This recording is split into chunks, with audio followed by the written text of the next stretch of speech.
I always remember this as happening exactly after my 8th wedding anniversary. I was working nights at the time, so me and my husband ended up having the whole night to ourselves. Needless to say, I was in something of a chipper mood by the time I got to work. It was around 3:30 in the morning, and I was sitting in my pod telling my coworkers how my husband had gotten me a spa day. The last thing I hear before the phone rings is one of them say, "Bring back some face masks so we can pamper ourselves in the dispatch center." The thought of us doing our jobs with mud masks on made me laugh out loud, and I had to calm myself a little before picking up the call. That's the thing about working dispatch. Your shift goes from 1 to 100 with some calls. You're just sitting there, minding your own business, and the emergency just comes to you. And Jesus Christ, was this one an emergency? I opened with the usual, 911, what is your emergency? And I hear a soft, whispered female voice, couldn't have been any older than a teenager, say, "I can't do this anymore. Please help me." Right when I ask where she's at, I hear a male voice shouting, and then a banging sound as if someone is trying to break into the room this girl is in. I dispatch a nearby unit of cops as quickly as I can, telling them it's a potential domestic violence situation. In a way, it was a potential domestic, but in others, it was much, much worse. This girl was 13 years old, not much older than my son is now, and she had a gun to her head. It was her father on the other side of the door, and he was indeed trying his darndest to break it down. But it wasn't to hurt her. It was to stop his daughter from shooting herself. I joined him, pleading with the girl in as calm and calculated a way as possible to put the gun down, but all she did was say it again. "I can't do this anymore," before she pulled the trigger. I'll never forget the bang, or the screaming on the line as her father finally broke the door in, and the sound of him screaming how sorry he was. That shrill, empty, hollow shrieking. It'll forever be burned into my memory. It was probably one of the single worst moments of my entire life, but still, I had to keep it together and keep working. "Pick up the phone, sir. Please pick it up," I kept saying. "I need to walk you through CPR, sir. Please pick up the phone. Deputies are coming. Paramedics are coming. But please pick up the phone." No one picked up the phone. I don't think he could hear me over his own screams. I stayed on the open line, calling out to someone to pick up, but there was a weird noise before the screaming sounded further away, almost like the phone had been tossed to one side. As the paramedics and deputies finally arrived on the scene, they called it. There wasn't a surgeon in the world that could have saved that girl's life. The contents of her skull were spread all over her bedroom wall. Signal 7. That was her name now. Death investigation. As I disconnected the call, I remember my upcoming spa just popping into my head. Like a weird, now where was I moment. I guess that's just how we compartmentalize things. It occurred to me that that little girl would never have a spa trip anniversary present from her husband, and how tragic that was. A dumb, self-centered thought, I know, but it was just how my mind opted to process the horror of what I'd just been exposed to. I didn't cry until I drove home. A full hour's drive of just non-stop, ugly sobbing. Pulling into my driveway, I wiped my face, went into my kids' room and hugged them. They started crying too, confused and frightened as to why I was so upset.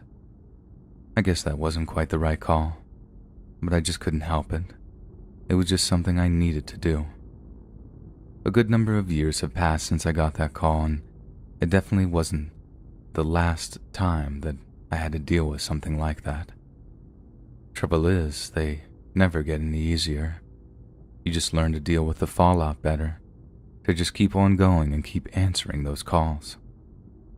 Dispatch is a crazy job to say the very least. One call you're talking to a toddler who's just had a nightmare, but doesn't want to wake up his mom or dad. The next minute you're listening to someone taking their last breath. I even got a call from someone reporting Taco Bell for getting their order wrong. Dispatchers get threats, they get screamed at, they get called every curse word ever conceived. But we keep going. We keep answering those calls. We lose coworkers that take their own lives every single year. The stress of the job is extremely high, and there's very little in the way of closure for those that need it. Dispatchers carry a heavy burden, long after the call has ended.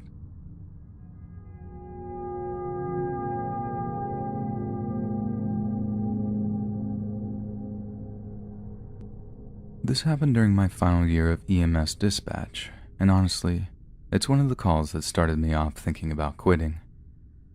I get a call from a frantic woman who said that she'd walked into her apartment to find her roommate hanging from a hook over a door frame. She'd been holding the girl's legs up to loosen the noose while she called 911, but she didn't have the strength to hold her up much longer and had no idea what to do other than call 911. I ask where exactly in the apartment she is, and she says the door frame between the kitchen and the hallway. I ask if it would be possible to gently lower her friend, run into the kitchen and grab a knife to cut them down. She says she thinks so. I counter into it like, okay ma'am, we're gonna grab a knife in 3, 2, 1, go. I hear her grunt a little as she lowers the body, then cutlery jingling together as she grabs a knife, and finally, the thud of her roommate's body hitting the floor as she succeeded in cutting the rope. Okay, I cut her down, she says after grabbing the phone again. I tell her the EMTs are on their way, but then I finally get to asking her how long her friend had been hanging. She tells me she has no idea, that she's been working all day. I tell her to begin CPR if she knows it, which she does, and after a few cycles of chest compressions and mouth-to-mouth, she picks up the phone again and says, I don't think it's working. I tell her to keep going and that it's essential to keep trying. That's when the lady hits me with, but she's cold. She's so cold. I had to take a minute to compose myself. Those words hit me like a ton of bricks for some reason. I dealt with worse calls than that. Straight up triple murders, assaults, all that, but hearing this girl tell me how cold her friend was just tore me up. Just over a year later, I retired. I don't regret my career in dispatch, and I know I made a difference out there. But there's only so much one person can take, and it was that call among a handful of others that just pushed me over the edge.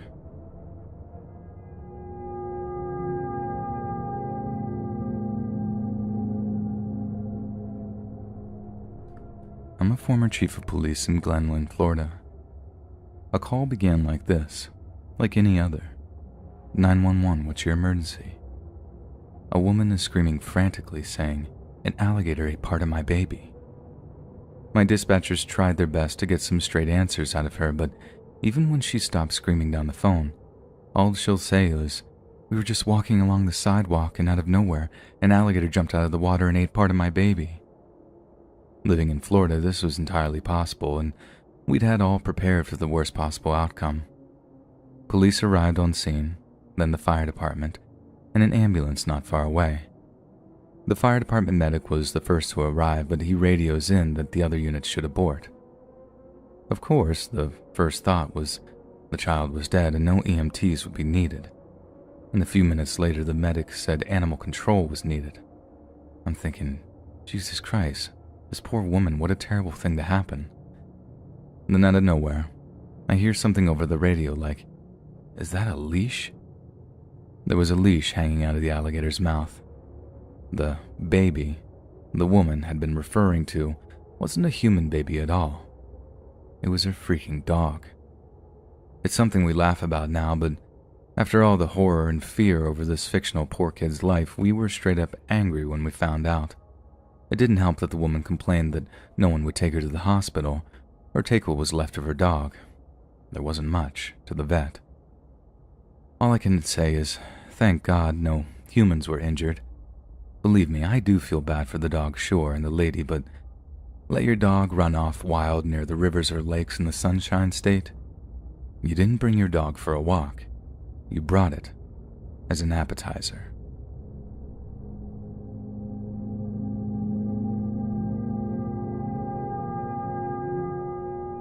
As a dispatcher, I had a call come in from a woman who was screaming that someone in the house was being stabbed.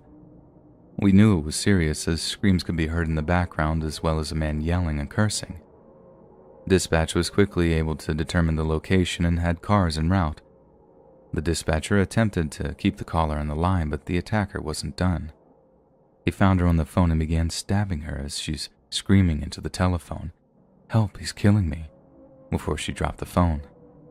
He could be heard in the background yelling at his victim as he went about his continued gruesome attack. The accused in the matter was served with a restraining order that very day. He returned to the home and was banned from entering and went on a killing spree. 2 other relatives in the house were also stabbed before he killed his ex-girlfriend and stabbed himself. His stab wounds were described as being superficial and non-life-threatening. The officers could be heard arriving at the scene just a minute or 2 after they were dispatched, but it was too late for this domestic violence victim. A recording of the call is used in both our training of new dispatchers and also new officers. The blood-curdling screams and pleading of this young woman on the phone leave an indelible impression on everyone who hears it. The only silver lining is that the murderer will die in prison.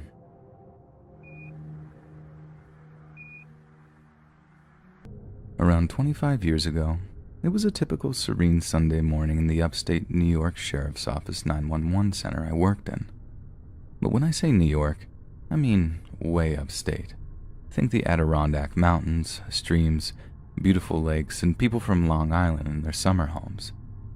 The most serious calls we ever took tended to be accidents on the interstate highway that ran the length of the country, or domestic disputes that never involved an arrest.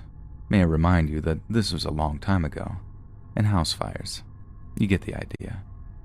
Sunday shift, picture the serene, newspapers out on the consoles, Dunkin' Donuts still gave free donuts and coffee to road patrol deputies, and us underpaid, forgotten, and normally overworked dispatchers. 911 rang, and I was so bored that I actually jumped on it, thinking it's probably a parking complaint about a church from a frequent flyer with nothing else to do. Nope.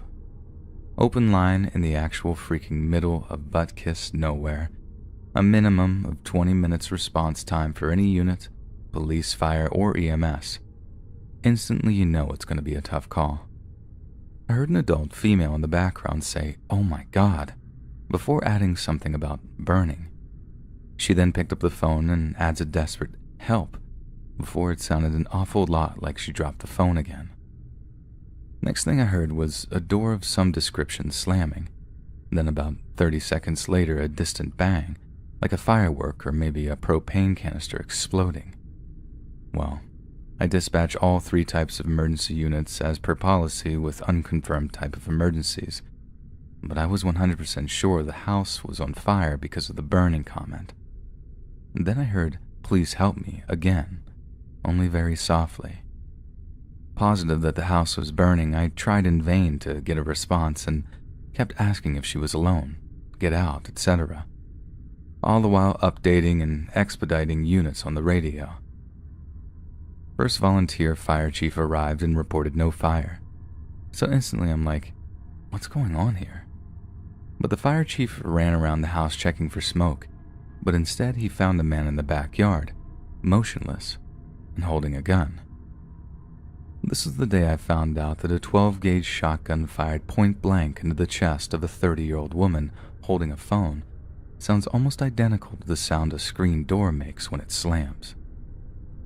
I listened to the poor woman's last words as she died alone on her kitchen floor, and I also somehow managed to send a firefighter directly into a life-threatening situation.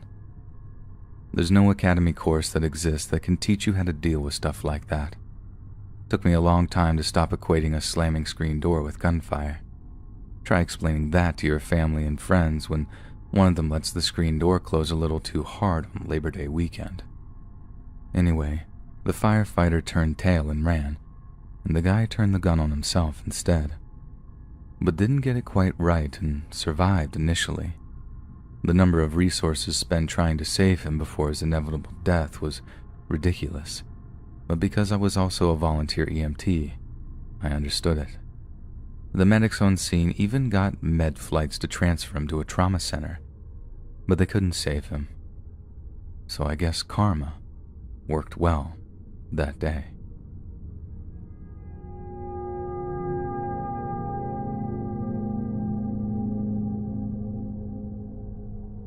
As a dispatcher, I get some pretty wild calls, and I remember I got a call from a woman who said her husband and son had gotten into a fight that had gotten totally out of hand. Sadly to say, that kind of thing is way more common than you'd think, to the point where I'd even call it a run-of-the-mill domestic situation. In those types of situations, we're trained to send a minimum of 2 units, one to break up the fight, and another to gather up all the necessary statements. While they're on their way, I ask the woman what her husband and son are fighting over, whether this is regular behavior for them, and the whole time I can still hear them screaming and shouting in the background. Occasionally a door will slam, the voices get louder, the woman begs them to stop, and the cycle just keeps going on. She told me that they would argue regularly, but she'd never felt the need to call 911 before. This time was different, she said, and I could hear the terror in her voice that confirmed this is true for me. She started to tell me how their son had been staying with them since his divorce the previous year. I ask her how old her son is, and she says 43. Now I'm instantly taken aback here. I had it in my head that the son was in his teenage years, as this is most commonly when the father-son clashes occur. She actually manages to calm down a little as she tells the story, and I begin to really feel for this family. The son had obviously had some kind of nervous breakdown, leading to depression, and he'd barely even gone outside for the past few weeks. He evidently wasn't dealing very well. Then right as things kind of calm down and the shouting in the background dies down, I just hear the woman blurt out, "Oh my God, he's got a gun," in the middle of a sentence. I keep asking her, "Ma'am, who has the gun? Tell me who has the gun." And she tells me she saw her husband walking down the hall out to where the son was, and she'd seen his .38 revolver glinting in his hand. And herein lies why dispatch can be so traumatic. I know something awful is about to happen. Once some people get going, there's no stopping them, so my priority here is to preserve human life as best I can until the actual marked units arrive on scene. In the calmest, most mechanical voice possible, I tell her to not try and get in the way, but to find cover and stay put. The ideal place being a porcelain bathtub if the family owns one. You have no idea how many lives porcelain tubs have saved over the years. I had one coworker call them bathroom bunkers, and it stuck. When it's clear she understands my instructions, I radio into my police units and tell them to go full code 3, lights, sirens, door kicking mode, while telling my ambulance to stage nearby. This is standard practice to ensure that medical units aren't hurt. If we have an EMT go down at a scene somewhere, God, that's a whole can of worms I don't even want to think about. When I get back to the call, it's almost totally quiet now. I ask the woman what's happening, and she tells me that she too can't hear anything, and that she even thought it might have calmed down once the son had seen his dad's gun. I hear her say, "Do you think I should check on them?" And I'm right in the middle of telling her to stay put when, bang. I hear this horrible scream of no down the phone, and all of a sudden the woman bursts into tears. I know the worst has happened, and all I can do is inform my officers that there have been shots fired at the scene. By this time, they're both on scene and grabbing their long guns from their trunks, and as they approach the house, they can hear both the dad yelling and the son groaning in pain from around the family garage. They come around to the front of the garage where it was clear both men were, and notice that there's a small keypad, presumably with a code to open it. I get the code from the wife and pass the information to my officers, listening as they plug the code in before the distinct sound of the garage door raising can be heard. I can't even tell you how fast my heart was racing as I heard those doors slowly rising. Any second, I'm expecting to hear a torrent of gunfire exchanged between the shooter and the officers. I was convinced someone was going to die that night, and I'm keyed up to send in another unit of EMTs, but there's nothing, just silence. After what felt like forever, an officer keys up and tells me that they have one guy in custody and one on the gurney. The shooter had just given up as soon as he saw the cops. Somehow the son actually survived, and his dad was arrested for attempted murder.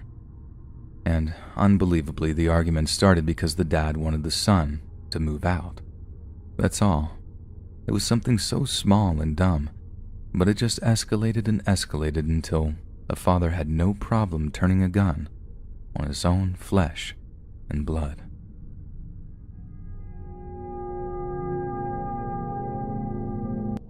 Back when I worked full-time for the fire department, I used to take the odd shift working the medical side of the 911 dispatch center. Since smartphones have been getting more and more sophisticated, I've heard it's much easier to pin down exact locations. And in the UK, they have this new 3-word system that brings EMTs right on top of your position, should you happen to be stranded somewhere with no recognizable landmarks. I'm almost certain a system such as this is about to be implemented in certain states, but back in 2006, when all anyone had was flip phones and whatnot, finding out exactly where an injured party was could prove extremely difficult. From what I understand, these days you can ping a location to within a few feet of where a call is coming from, but back in the early 2000s, the area was ballooned to square miles. South side or north side of a city, maybe a county, but nothing as accurate as the tech today. So, with that little bit of context established, this is by far the worst 911 call I ever received. I got a call from a cell phone, presumably one of the aforementioned flip phones, and it was a younger girl telling me her mom had fallen and wouldn't wake up. Over the course of several questions, I established that not only has the mom apparently fallen down a flight of uncushioned wooden stairs, but that she didn't seem to have any vital signs whatsoever. This could have simply been because her young daughter simply didn't know what she was looking for or had made a mistake when it came to her breathing or her pulse. But the really alarming thing, the little girl couldn't give us an exact address, and as much as I asked her things like, "Do you have any mail around to read the address off of?" nothing seemed to work. She couldn't find anything, she couldn't remember, and she was beginning to panic. And in a situation where every single second counts, we were burning valuable time. What's worse, all she could say about where she lived was that it's a farm. And given that pretty much all of my district was rural farmlands, her description didn't bring us any closer to saving her mom's life. Working through all the standard questioning, I got to asking how long it had been since her mom fell down the stairs. She told me her mom had fallen just after her favorite TV show had started, and doing the math, I figured out that she'd been down for 30 minutes at the very least. We're taught to remain completely professional in those situations. I mean, I had one regional dispatch trainer tell me, the more robotic you are, the better. The more detached you are, the more lives you'll save. But in that moment, hearing the mom had been out for like a half hour, I felt my heart sinking. It was like an ice block in my chest. It was the toughest time I've ever had trying to keep it together on a call. But as per my training, I just took a deep breath and tried to mechanically work through the problem-solving techniques I'd been taught. I'd asked her the street name, if there were any landmarks, if there was mail in the house, what she could see out of her front door, but the only thing that landed was the landmarks thing, with the girl telling me that her family walked to and from church every Sunday. Walked. So it had to be close, right? Seconds later, my supervisor and law enforcement are scouring a map of our assigned area, marking off every single church within a few miles of working farms. When they'd narrowed it down to a total number of 5 churches that could feasibly be walking distance for a family with small children, we dispatched a unit to each one with specific instructions to go in lights and sirens the whole way. This would give our younger caller a shot at hearing them approaching so we could further coordinate our response. But just keeping in mind that with only 3 fire rescue vehicles, 2 ambulances, and 4 police patrol cars to cover the entire area, tracking down this young girl's location meant we'd be stretching thin the entire time. By trying to save one life, we'd be risking the lives of others. It was a nerve-wracking risk, but one we were willing to take. Thankfully, after hearing some of our frantic calls going out over the radios, a couple of sheriff's deputies and a handful of highway patrol officers volunteered themselves to join the search effort. Bearing in mind that all this had happened, and we were no more than about 15 minutes into the call. I've never seen or heard of such a large-scale response in our county, not on my watch anyway. I mean, we really did go into overdrive as soon as all the circumstances of the call became evident. I remember the 15-minute mark because this is about the time we learned that the phone she was using was a cordless one, and the family kept the phone at the bottom of the stairs, just feet away from the front door. This obviously meant that she'd be able to walk outside to look for lights and listen for sirens, a major breakthrough in our efforts to locate her. There was some added suspense when it seemed like she might not have been able to open the front door, but I thanked God when I heard her say, "I got it." Then, it was just a matter of waiting and hoping she'd heard the sirens in time. I know it's a huge cliche to say that minutes seem like hours or whatever, but I'd never really understood that whole time is elastic concept until then. It really did seem like forever before she heard our sirens, but there was no time to celebrate when she did. We were still faced with the task of figuring out which of our emergency vehicles we could hear. Law enforcement thought fast and had me telling each responder to stop and turn off their sirens before one by one we had them turn them back on so we could determine which one was the closest to her. It turned out to be one of the fire rigs, so we sent everybody to their position and then they spread out to cover the general area, all with their sirens on again. Eventually, one of the state troopers pulled into her street and the girl could see him coming. When the rest of the dispatch center heard me saying, "Okay, run to the fire truck, honey. Go wave to the fire truck," there was a bunch of silent celebration as people punched the air or buried their heads in their hands in relief. As the little girl met the fire truck, the driver was able to relay his position to us and they signaled that her job was essentially done. I stayed on the line while EMTs were guided onto the property, and once they'd arrived, it was adios from us, and all we could do was hope that the mom was okay. Well, it was more like pray by that point, as for all we knew, she had been flatlined for just going on about an hour. However, we heard later that by the time the medical guys got there, the mom was actually awake. She was incredibly disoriented as there was clearly something horribly wrong with her, but she was alive at least. They later found out that she had a broken back, an absolutely horrific break too, and one that might take her more than a year to recover from. The young girl was given a little reward from the police department for her bravery in the call, as she kept calm and did everything we told her to do. I can't say it was anything more than a token, something to take the edge off the traumatic event she'd gone through, but what else can you do? I suppose this has something of a happy ending, though. The mother recovered with no brain or nerve damage, but the recovery process in itself sounded almost as bad as the injury. I suppose the reason I'm telling you all this is to serve a reminder for something very, very important. As someone who's worked as an emergency dispatcher, I really can't stress how important it is for parents to teach their kids the following things. 1. Teach them your first and last names. 2. Get them to learn their home phone number off by heart. 3. Teach them how to make a 911 call, and that's all attached to that. 4. Teach them their home address and zip code. This is by far the most important one. I've lost count of the number of times when this information would have literally saved a life, or at least prevented life-changing damage to health or property.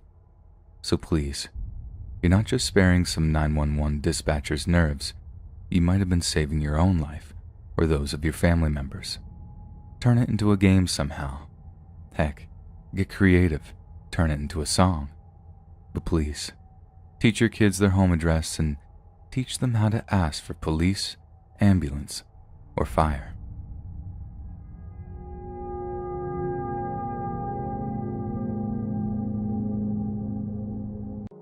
Now this happened in my senior year of high school when I was 17 years old, about to turn 18. I'm a 5'3", 90-pound female who, from a very early age, has been lusted over by much older men. So by 17 years old, I had been experiencing it for 6 years now.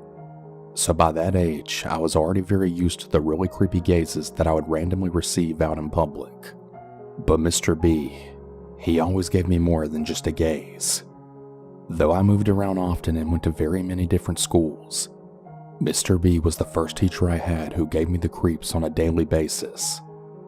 I had a sub or two in the past sneak glances at me or even one who gave me his number, but I never saw them again. With Mr. B, however, it was a daily thrill of anxiety as I always wondered what was next, and as you'll see, it would eventually progress beyond school.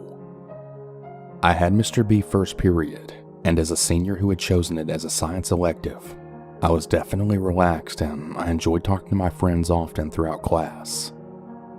As I said, it was supposed to be an elective science class, but he would often ramble off the entire class periods into his specific political and religious views, or just play an unrelated war movie as he had talked to me and my group of friends. Imagine walking into a room and facing 12 o'clock and Mr. B facing towards the door, while the rest of the seats are in front of him facing 3 o'clock. The flag was at like 10 o'clock, so when we did the pledge, we had to stand up and turn around. That'll become relevant later. With the way the seats were, I sat almost directly in front of him, slightly to his right at the back of the class. For whatever reason, he would often intervene in my group's conversations, but no one else's. He would comment on our appearances, which we would always share really blatantly weirded out looks at him. My main 2 friends and I were the weird kids, so all 3 of us were all pretty much in black. I had long red hair, light blue contacts, piercings, and often wore super tall heels. He would always compliment me and tell me how much older I looked, and as the awkward person I was, I would kinda just laugh and thank him and keep my eyes down. Soon during the pledge, he would scoot almost 5 feet over towards me that he could genuinely have his entire left side pressed against my right side as we did the pledge. He would often keep glancing at me and smiling at me as he would do it, sometimes leaning on me so much that I would almost topple over. But because of the design of the room, as I explained before, this left the entire class behind us, and with them all completely able to see this going on. It was because of this that I somehow justified it in my mind that maybe it was okay. I mean, if it was really a big deal, he wouldn't be doing it in front of the entire class like that, right? But it would continue to progress. The pledge thing became a daily occurrence, and even though my friends thought it was weird, they really liked Mr. B. I mean, we had virtually no work in that class, so I just kept my thoughts to myself. He began having us do these really super basic posters because he said it needed some assignments to put in, and as we pushed the tables into groups of 4, with everyone leaning over and working on them, he would slide his body against mine, completely pressed against me for way too long, letting his hand linger on my lower back as he passed. Or sometimes while we sat in class watching all the videos, he would tend to pass me and stop behind me, resting his hand on top of my head for a moment and then running his fingers all through my hair, before then returning to his seat. The first time he did that, I actually completely froze and whipped my head around in disbelief, but no one else noticed and he had this really weird smirk on his face. I had so much other stuff going on with me beyond that class with him that I didn't really think about it that much at first. But then Mr. B began staring me down in the hallway, to the point that my own twin commented on it before I even told her everything that had been happening. It was only when she said that when I told her everything. She agreed that what he was doing wasn't right and that she got bad vibes from him as soon as she saw the way he looked at me. But the looks in the hall or even the touching in class wouldn't have made me post this here. It's when I began seeing him more outside of school that he caught more of my attention. So I worked at a gas station by myself after school right down the road from the high school, and often until close, and I would also be there on the weekends. As I said, I talked to a few of my friends in the class, and I think this is how he found out so much about me. On the very same day that my job got brought up during class, Mr. B showed up at my gas station later that afternoon, filling up his pump. As the bell chimed when he strutted in the gas station, he smiled wickedly at me from over the counter and asked me a ton of questions. How I liked working there, if it was safe, if I got asked out a lot, etc. I frowned at the latter question, and I told him honestly that a lot of creepy men were constantly hitting on me. I unblinkingly stared at him for a moment, trying to get my point across, but he didn't notice. He was full on leaning over the counter with his elbows on the counter looking at me when one of my regulars then walked in. He immediately straightened and he told me he'd see me tomorrow. My regular approach with raised eyebrows in question as I just rolled my eyes as he asked, an admirer? I snort and reply flatly, no, he's my teacher. To which the guy makes a pained face and wags a finger at me as he says, you be good now. You don't want anyone losing a job for you. Before I can reply something snarky back, he walks out laughing. Mr. B began to frequent the gas station pretty much weekly, and he would stare at me shamelessly with that same smirk every time. He would ask me about college, where I was going, what I wanted to do, pretty normal questions. He would also brag to me about how much he loved playing guitar and that sometime I should check out his band, and that it seemed like my type of music. And every time he came in, he would look to the left, then to the right, stare down at me, and then dramatically ask, do you know all the things that could happen to you alone in here? I would assure him that I was safe and that I had a baseball bat and a panic button, to which he'd just shake his head and then say, that wouldn't stop me if I really wanted someone. He would come so frequently that at one point during the weekend, one evening my stepmother was there, unbeknownst to him, and he then came in and said something like, do you know just how much trouble a girl like you could cause a grown man? And then referencing the song playing on the radio, he added, you make a grown man cry. To which my stepmother stepped out of the back and snapped, excuse me? What does my daughter do to grown men? To which he paled and stumbled over his words, apologizing, and said that she misheard him, and without further explanation, he then left, giving me a look. My stepmother badgered me about it until I explained that he was one of my teachers, and she got a really serious look, then asking, really, Vic? Your teachers too? To which I quickly said back, I don't know what to tell you. He's the only one who hits on me, and the topic was dropped from there. When Monday came, Mr. B had asked me if that was really my stepmom, to which I then said yes, and he laughed and said out loud enough for the whole class to hear. Not a great first impression, I have to admit. Things just continued to progress throughout the year. Seniors got out close to a month before the rest of the school, so with only a few days left, I was really enjoying the time I had left with my friends in that class, especially since they wouldn't be graduating yet. To get my scholarship, I had to do community service hours, and one thing I did towards earning those hours was being the captain of a Relay for Life team. I didn't make the shirts, but because my shirt had captain with my last name on it, Mr. B began darkly saying, oh captain, my captain, anytime I passed him, and he'd laugh. I was selling baked goods with my team at a small motorcycle festival in my town. It had monthly car shows and alike that we do this at, so I mean, it's not really as weird as it sounds. Anyway, at my last event, there was Mr. B with a group of 4 other men looking to be around his age. He was holding a beer and was staring at me before I noticed him. They all began blatantly calling out for me, and Mr. B just smirked and watched me. The rest of the day, he and his friends just stared at us, and when my friend and I had to go get change, he and his friends were just staring us down like prey, loudly hooting and laughing. I turned to see them all with eyes trained on us, Mr. B with the same wicked look. On our way back with the change, he ushered me over, but with it getting dark and him being with a group of men that I didn't even know, I just blatantly shook my head no and kept glancing back as I headed back to my stand. I could hear them all laughing so hard at that. It was finally my last day of high school a few days later, so I was really elated to finally be free. I'm going through my shift after my last day of class on autopilot, when I then hear the sound of a motorcycle engine. I had been restocking the shelves when I heard it. Now, I had a crush on one of my customers who rode a bike, so I immediately got excited thinking it was him. My face must have dropped dramatically as Mr. B then walked in, only feet away from me. Jesus, Victoria. Just because I'm not your teacher anymore doesn't mean you should look so sad. I just shake my head embarrassedly, apologizing, hoping someone else will walk into the gas station to diffuse the awkwardness of this conversation.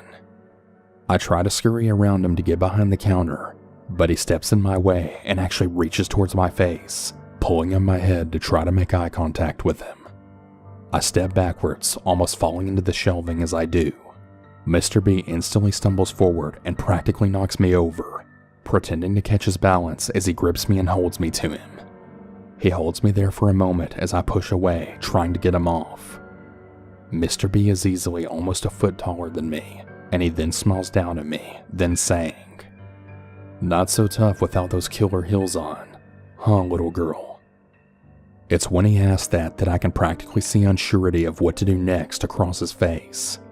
He pulls me back and studies me, and as cowardly as it sounds, I'm frozen in place, unable to pull away. He moves his hands from my wrist up to my shoulders, and then lightly shaking me and whispering, "Really bad things will happen to a girl like you in a situation like this." And with that, he lightly pushes me back, and I scurry back over to my counter. And after a really long silence of watching me, he laughs and leans over the counter again, and finally orders $1.69 worth of gas onto a pump, even though he's not even pulled up to it. And as I hand him the receipt, he holds onto my hand, not letting go. He then says, "My first name is Ryan. If you ever want to message me on Facebook, we could listen to music and have some fun. And you," he says, looking me up and down, "be safe, Captain Red. You never know what can happen." He laughs again and actually squeezes my hand before walking out and revving up his bike. He looks at me through the glass door and actually has the audacity to blow me a kiss. He never got the gas. I was really afraid that wouldn't be the last of him, but it was. He came off and on during the summer before I left, but I worked the evenings and we were so busy we actually had 2 people working at a time, so he never said anything provocative ever again. Looking back, I really wish I would have said something, but so many people liked him, and as I said before, he would make it seem okay by doing it in front of the class. He only focused his attention on me in that class, and I don't know why. I wasn't even the best looking girl in the class. I haven't been back to that area since I moved for college a few years ago, and I really don't know if I'll ever go back, because I met so many creepy people there.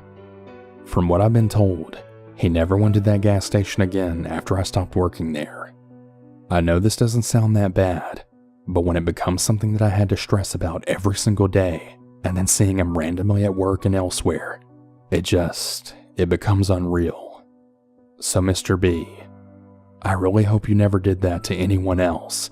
Please keep your hands to yourself, and seriously, I never ever want to see you again.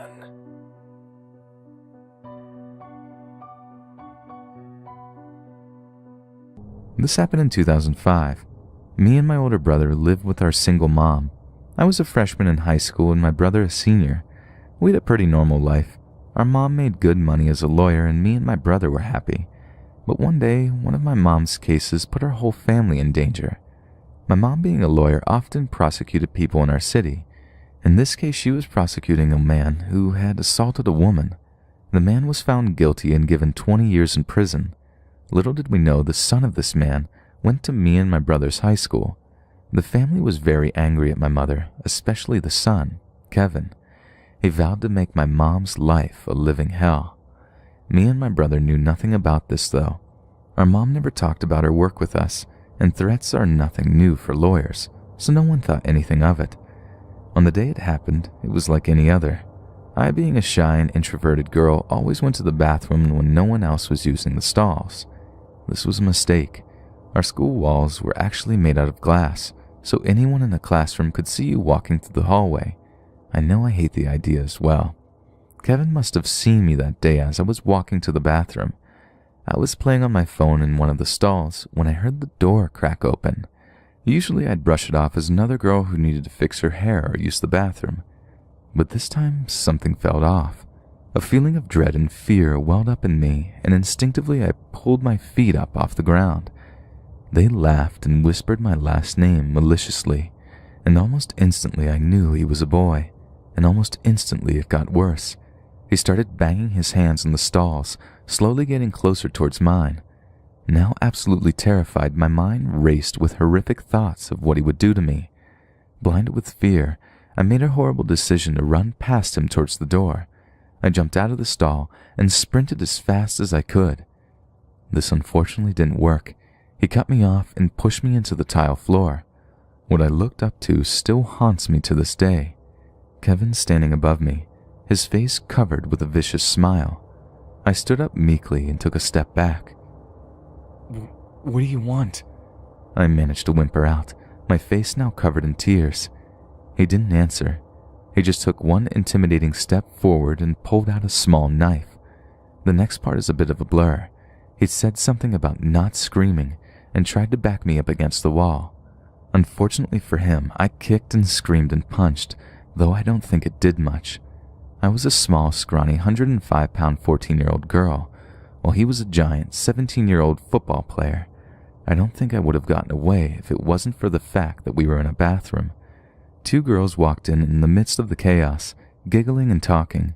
Through their screams and Kevin's surprise, I was able to bite onto Kevin's hand and escape his grasp. I ran into the bathroom screaming and crying for help. My first thought being to run to my older brother's English room. I trudged down the hallway slowly. Now that my adrenaline had gone down, I realized another danger. A hole in my shoulder and lower stomach was gushing blood. I hadn't felt it until now, but it seemed through our struggle Kevin had stabbed me with his knife. Kids and teachers were now peering through the glass and coming out into the hallway to see what was happening. The two girls who had saw us in the bathroom were screaming, drawing a crowd. I started getting confused in the crowd of kids. My vision was getting blurred, and I felt lightheaded. The loss of blood probably affecting me. Everyone was screaming and running around, and the teacher's attempts to calm everyone was failing. Luckily, I found my brother through this. If I hadn't, I might have died. Running into him, he grabbed my shoulder, making me look up. This part is also a blur, but my friends and brother told me what happened next. My brother told me I had slumped over onto the ground right as I found him. My best friend also in the hallway told me my brother had yelled something like, "Help! My sister is bleeding!" This got the attention of everyone, and some teachers ran over to me and my brother. Students started calling 911 as a teacher and my brother tried to stop the bleeding. My brother has a big temper, so he started yelling at everyone and asking who had done this. The girls thought Kevin might still be in the bathroom, so my brother ran over there. I wish my brother hadn't gone to the bathroom, though, because all of the other kids followed him. Kevin apparently hadn't moved from the spot near the wall, and he hadn't even tried to hide the knife. My brother then proceeded to try and beat up Kevin. Luckily, though, classmates held him back. I was taken to the hospital, and Kevin was arrested. Kevin had actually damaged some organs when he stabbed me near my bladder, so I had to have immediate surgery with only a 40% chance of survival. They then put me in an induced coma because of the pain, and so I wouldn't rip any equipment connected to my body. I survived, but was in a coma for a month. When I was taken out of the coma, it was a tough recovery, partly because of the coma, but also because of the trauma of almost being stabbed to death. The school had covered up the story by the time I woke up. No one was allowed to talk about it, but the kids spread rumors anyways. I decided to recover for the rest of the year before going back to school, and then I returned to my everyday life. Though things have not been the same since that experience, my brother became really overprotective, and my mom quit her job, and Kevin was never seen again. I also have had recurring nightmares of Kevin since the incident. Now that I'm an adult, things have settled down for our family. And you know what? Even though Kevin tried to kill me and put me in a coma, I hope he's got himself figured out now. He obviously needed help, and none was given to him. Kevin, if you hear this, answer this question. Are you afraid of knives now? Because I'm afraid of bathrooms.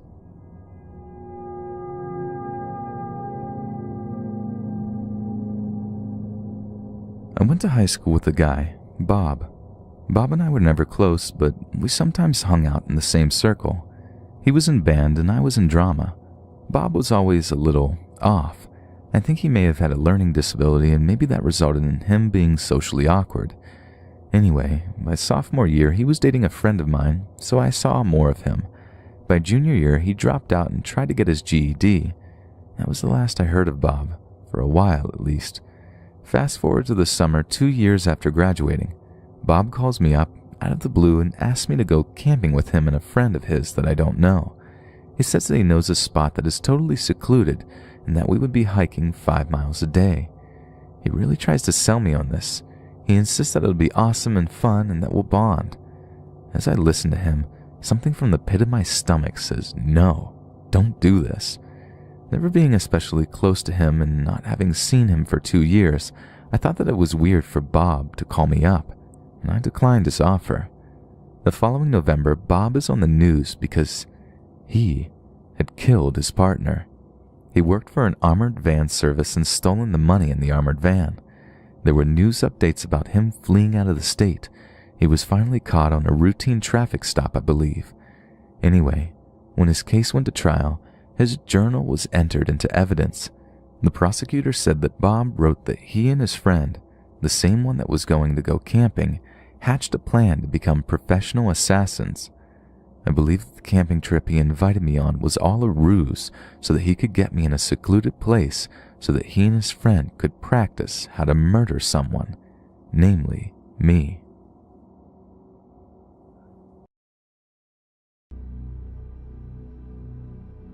For some context, I'm a 23-year-old female, but at the time of this story I was 19 years old and in my second semester of college. The college that I went to was in Monterey Bay, California.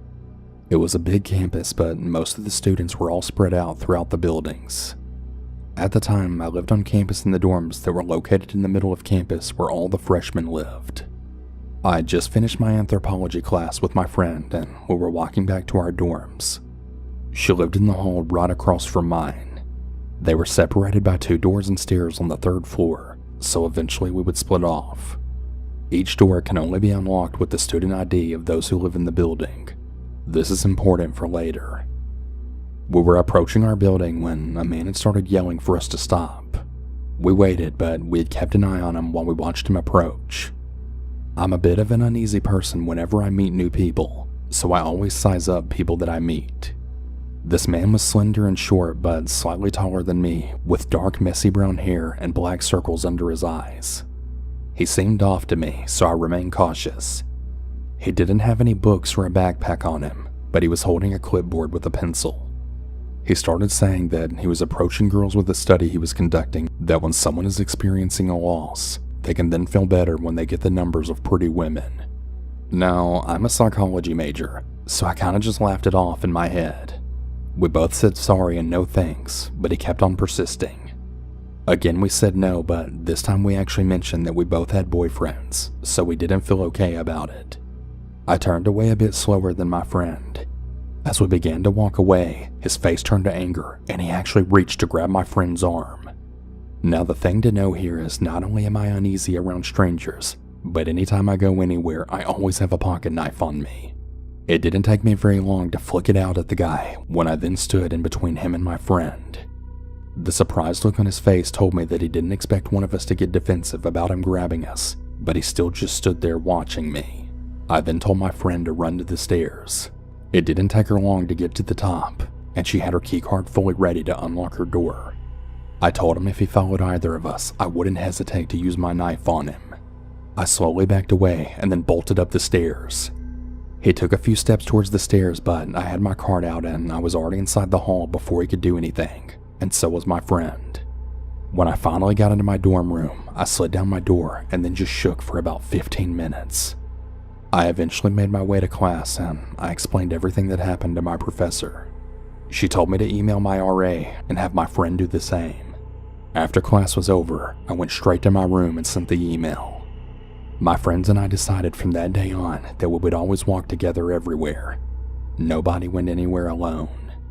2 days later, there was a school-wide email alert. The guy that had confronted us wasn't even a student at all.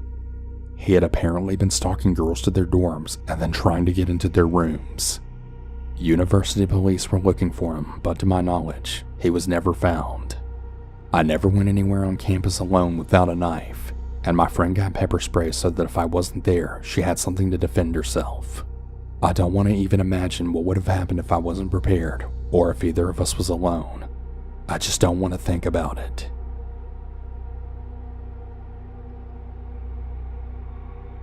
This happened when I was in college. It was a warm Sunday evening in June, and my friend Joanne and I decided to go for a walk. We had seen a play on campus the night before, Saturday, and a friend of ours named Lee was supposed to be attending the performance that night on Sunday.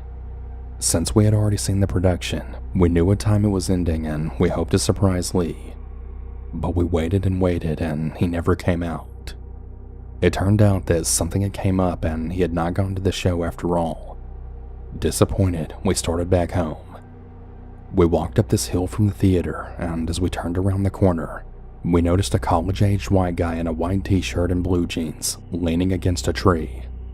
It definitely looked suspicious because this was 10:30 at night.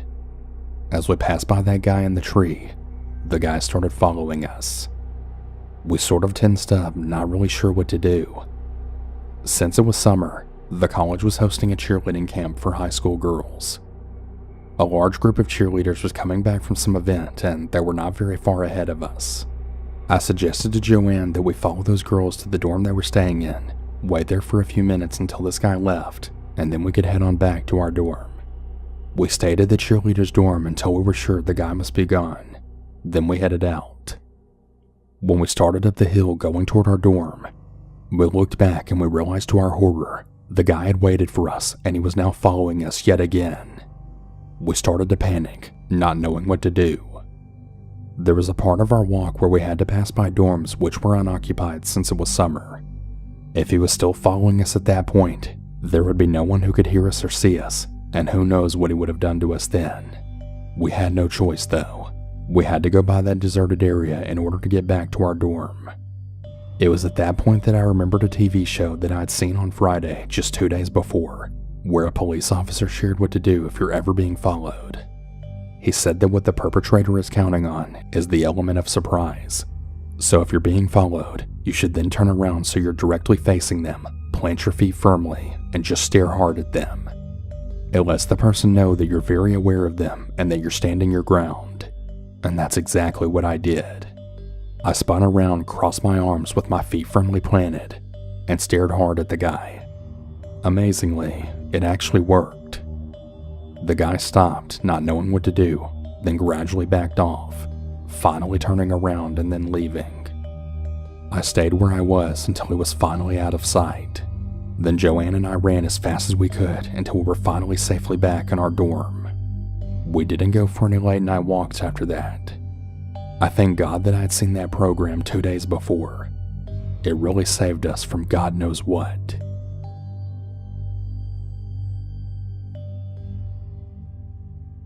The story is told from the perspective of a male. Back when I was a sophomore in college at a college in Ohio, my friend and I were invited to a girl's house to drink a few cold ones. We weren't old enough to go to the bars yet, so we had said why not and then headed over. I should mention that back in the neighborhoods behind campus where the majority of students live is really notorious for people getting jumped and mugged late at night. However, my friend and I were in really great shape and we were the typical college meatheads, so we didn't really worry about this too much. Anyways, we get there with our typical 24-pack of Natty Light and see there are 4 girls but no guys sitting on the front porch. Pretty good ratio if you ask me. We threw our beers in the fridge inside and then joined them on the front porch. The beer was flowing nicely that night and we were all having a really great laugh. It was really shaping up to be a really great night. It had been about 2 hours and I was pretty buzzed, but I wanted to keep it going. I announced that I was going inside to grab another beer and my friend said he would go with me. I can't really remember what we had said inside, probably just who we wanted to take home for the night, but we were literally inside for not more than like 30 seconds. We step outside and literally all 4 of the girls are all crying. One of them was laying down by the sidewalk. We asked them what happened and they had then indicated that about 4 guys with their face covered had actually ran up on them and robbed them. They apparently had airsoft guns and when one of the girls wouldn't give her purse, they dragged her down the steps until she let go of it. My friend and I were so pissed off that this happened right under our noses. These guys must have been hiding and watching us for a really long time and were waiting for the right opportunity to have the girls alone. I can't really say how this would have gone if we were on the porch when this had occurred, but I'm sure there would have been a fight. The cops were called and they took all our statements, but of course never heard any follow-up. The girls all canceled their cards shortly afterwards and they had to get new everything, which is a real pain in the ass. A lesson learned with this is to never leave females alone late at night in that kind of environment. I actually got my own sister pepper spraying a stun gun when she went off to college, just so something like this never happens to her. So did the 4 cowards who waited till I went inside to attack the women. Be very glad we never met. When I was as young as 14, I started working at various gas stations in my town. My town was small. Everyone knew pretty much everyone, so the owners wouldn't care if I came in and helped out with stuff like mopping the floors, stocking the coolers, or even running the register at times, all for a small amount of cash. This all took place back in the early 90s in Florida. It was maybe 11 p.m. at night, and I was sitting at my usual spot at a table that was set up along the windows of the gas station. I would generally spend most of the nights at that table reading books and periodically getting up to do different chores. Now, being only 14, I obviously wasn't allowed to be the only one running the store at any given time. It would usually be me and a manager, or maybe another employee or two. This night, it was me and a guy named Jeff. Jeff was one of the part-time managers, and usually when it was only me and him, he would spend most of his time in the back, which basically left me to hold down the store by myself. This night was no different. I remember sitting at the register when I glanced up. Something had caught my attention that was especially odd. I could see a lady who was walking up our parking lot from the direction of the interstate. Like, there were literally no customer cars in the parking lot. Now, this in itself was weird, as because of where we were located, we would get almost nobody that would walk here, especially not from the direction of the interstate. I mean, the store was practically in the middle of nowhere along a very desolate interstate. Nobody just walks this road. I figured she must have broken down somewhere and was coming up to fill a gas container or use the phone to call for a tow truck or something.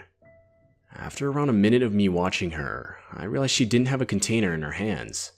She then came into the store and looked around for a few minutes. The whole situation just felt off. I remember getting a strange and disturbing vibe from her just from the way she was looking around the store. By this point, Jeff had come out from the back and was standing behind the register with me. He would occasionally do this when customers came in.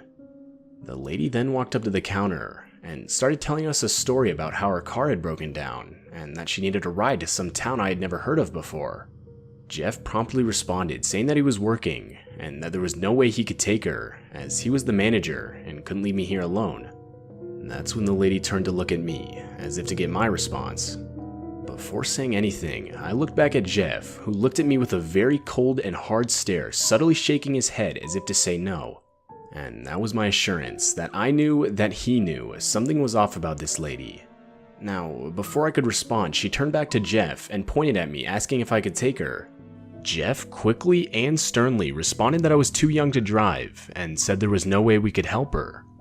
I obviously didn't argue with Jeff about his response on my behalf, as to be quite honest, this was completely out of character for him. Jeff was normally friendly and even chatty with the customers, and this further supported the fact that Jeff knew something was off about this lady. The lady, now clearly infuriated, cussed us out and left. As she walked back down the parking lot, I kept an eye on her.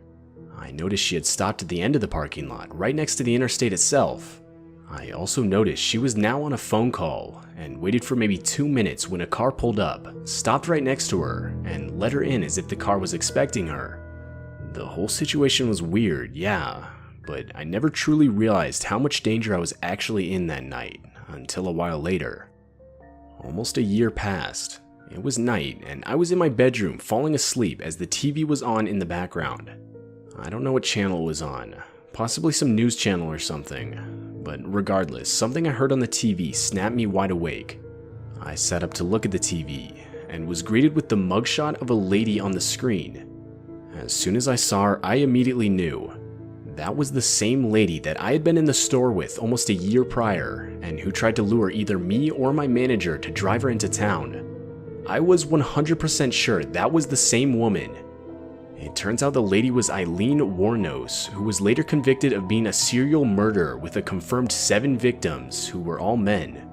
Eileen would lure her victims out into the middle of nowhere, and that's where she would shoot them at point-blank range.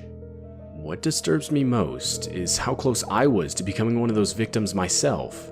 From both the way she acted in the store and what I now know about her, I firmly believe her plans were to kill either me or my manager Jeff that night. To this day, I still have nightmares about what would have happened had we done what she said.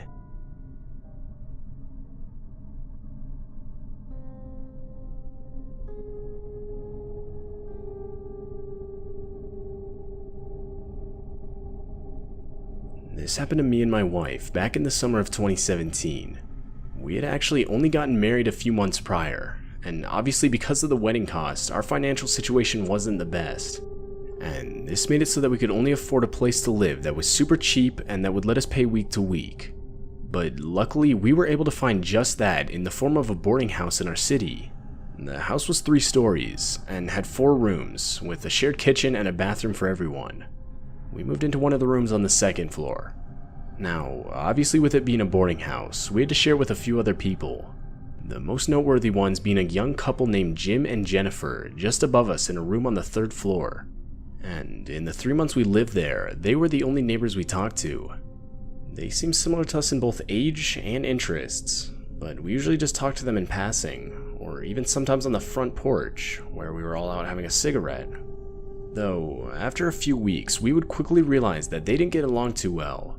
It started off with small things, like hearing them yell at each other for short durations of time, or hearing one of them angrily leave the house in some absurd hour of the night.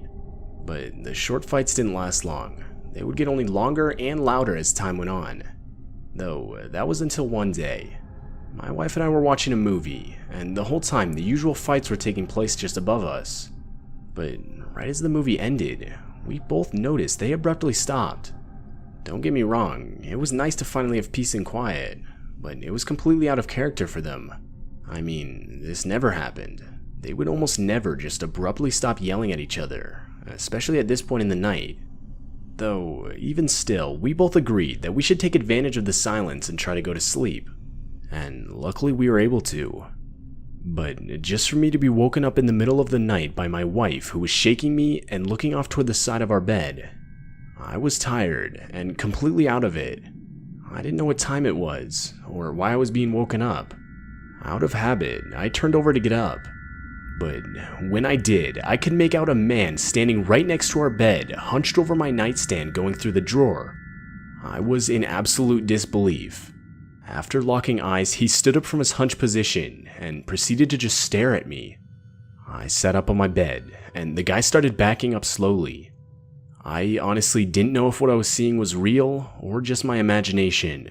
But after turning on our room's lamp, I realized it was our upstairs neighbor Jim, the same one who was always yelling and keeping us up late. I was a little relieved, but still, why was he going through our stuff while we were sleeping? It was completely out of character for him. After calming down for a second, I said, "Well, what's up, Jim? What are you doing in our room, man?" After a few seconds of silence, Jim responded by asking if he could borrow our car, or if we could take him somewhere. My wife, who was now fully awake, screamed at him no, not after he broke into her room at 3 in the morning. She told him that if he didn't leave, she was going to call the cops. And Jim responded to this by full-on sprinting out of the room. But not just the room, the dude full-on ran out the front door and down the street in a seemingly random direction. I looked at my wife, and we both agreed that something was clearly off about the whole situation. We figured at this point we had to go upstairs and check on Jim's wife Jennifer. And so we do. We go upstairs, and the first thing we notice is the door to the room was shut, but it wasn't locked. I told my wife we should probably just leave her alone, but she insisted against it, so I reluctantly knocked and shouted the usual hello. After no response, we slowly turned the doorknob and pushed the door open. What we saw next was straight out of a horror movie. The room looked terrible, as if someone had just gone crazy hitting random areas with an axe. That's when we noticed Jennifer lying on the floor face down.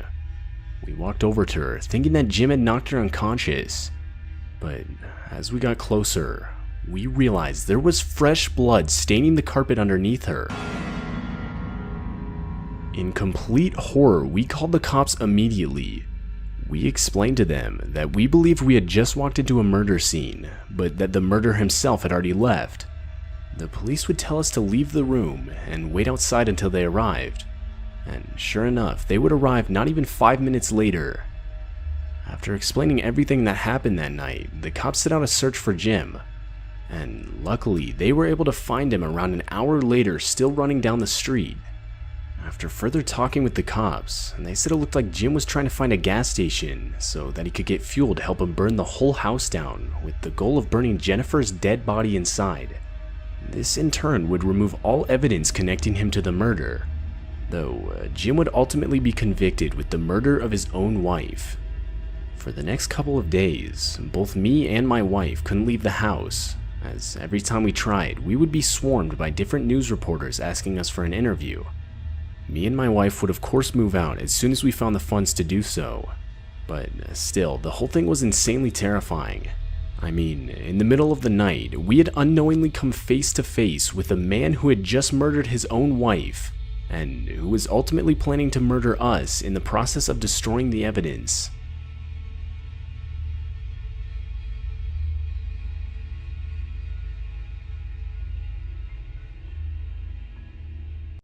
This happened 2 years ago, when I was working for a very large carpet cleaning company.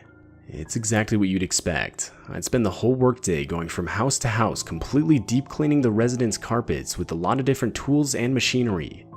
I was 22 and a female. I'm actually pretty sure I was one of the only females working for this company, but at the same time I really enjoyed it, and if I'm being honest, I was actually really good at the job. So, because of this, I was given a lot of work, and would usually hit between 6 to 8 houses daily, driving all across multiple towns. This night, I was working late, as one of the houses I cleaned earlier in the day took way longer than expected, which of course sent me back the rest of the day. I'd say it was around 7 PM when I had one house left to do for the day. Though, upon arrival at the given address, I quickly realized it was in the middle of nowhere. And after knocking on the front door, I also realized no one was home. I was annoyed, yeah, but realistically I was the one that was late for the appointment. I decided to wait until someone came home, as I knew I'd get chewed out by my boss if I left without cleaning anything. And luckily, 10 minutes later, the resident pulled up next to my van. He was a middle-aged man, balding, wearing dirty shorts and a jacket. He honestly seemed a bit awkward, but was apologetic and let me into his house with all my needed equipment. Upon entering, I instantly realized the carpet and just the house in general was already unbelievably clean. I mean, it even smelled like cleaning supplies had just been used. To be honest, it was a little weird. I wasn't used to seeing already clean carpets upon arrival. I was genuinely questioning whether me cleaning them would even make a difference. But regardless, I followed protocol and pulled out my company laptop to calculate how much it was going to cost before starting. "Hey, do they keep track of where you are on that thing?" His question caught me off guard. That was an immediate red flag. After the initial shock from the question, I replied saying that it did, and that my boss knew exactly how long each job should take. In reality, this was a complete lie. The laptop was literally just used to run a program that can calculate how much to charge a customer based on the inputted amount of work. But I felt like I had to lie, as there was definitely something off about this guy. Regardless, I started cleaning. I just figured the quicker I could clean these carpets, and the quicker I could get out of here and call it a day. Fast forward around an hour later, and I was finished. I hastily met up with the guy to explain I was done, and how much he owed me. But before I could, he interrupted me. He asked me if I could also clean his basement carpets, as he forgot to list them when he ordered the service. My heart literally dropped. I just wanted to be done with this and get out of here. But my stupid customer service conditioned brain couldn't figure out how to get away with saying no. The guy led me to his basement door, opened it, and gave me a hand signal as if to gesture that I was to go down first. I hesitated, but ultimately I did. Once I got to the bottom, I was horrified. The basement looked horrible compared to the rest of the house. Not only was it unfinished with no carpet whatsoever, but there were clearly 7 deep freezers lining the walls. In the middle of the room was a lit, low-hanging ceiling light revealing an old television set, VHS tapes scattered all over the floor, and an old recliner facing the TV. Behind the set were 2 white shelves full of VHS tapes. The whole while I'm looking at the basement, the guy stood at the top of the steps blocking the doorway with a disturbing smile on his face. I looked up at him and said, Yeah man, let me go get my stuff. With absolutely no intention of cleaning anything, I just wanted to get out of there. I held my breath and began to walk back up the stairs. The whole while, all I could hear was my own heartbeat in my ears. But as I got to about the third stair from the top, the guy was still blocking the door, with still that disturbing smile on his face. I stood there for maybe 20 seconds, just looking at the guy, waiting for him to get out of the way, when I swear I could hear footsteps in the basement behind me. Out of pure instinct and adrenaline, without even looking back, I charged towards the guy in front of me. Luckily, I was able to break past him, and right as I did, I beelined it out of the front door and into my van parked outside.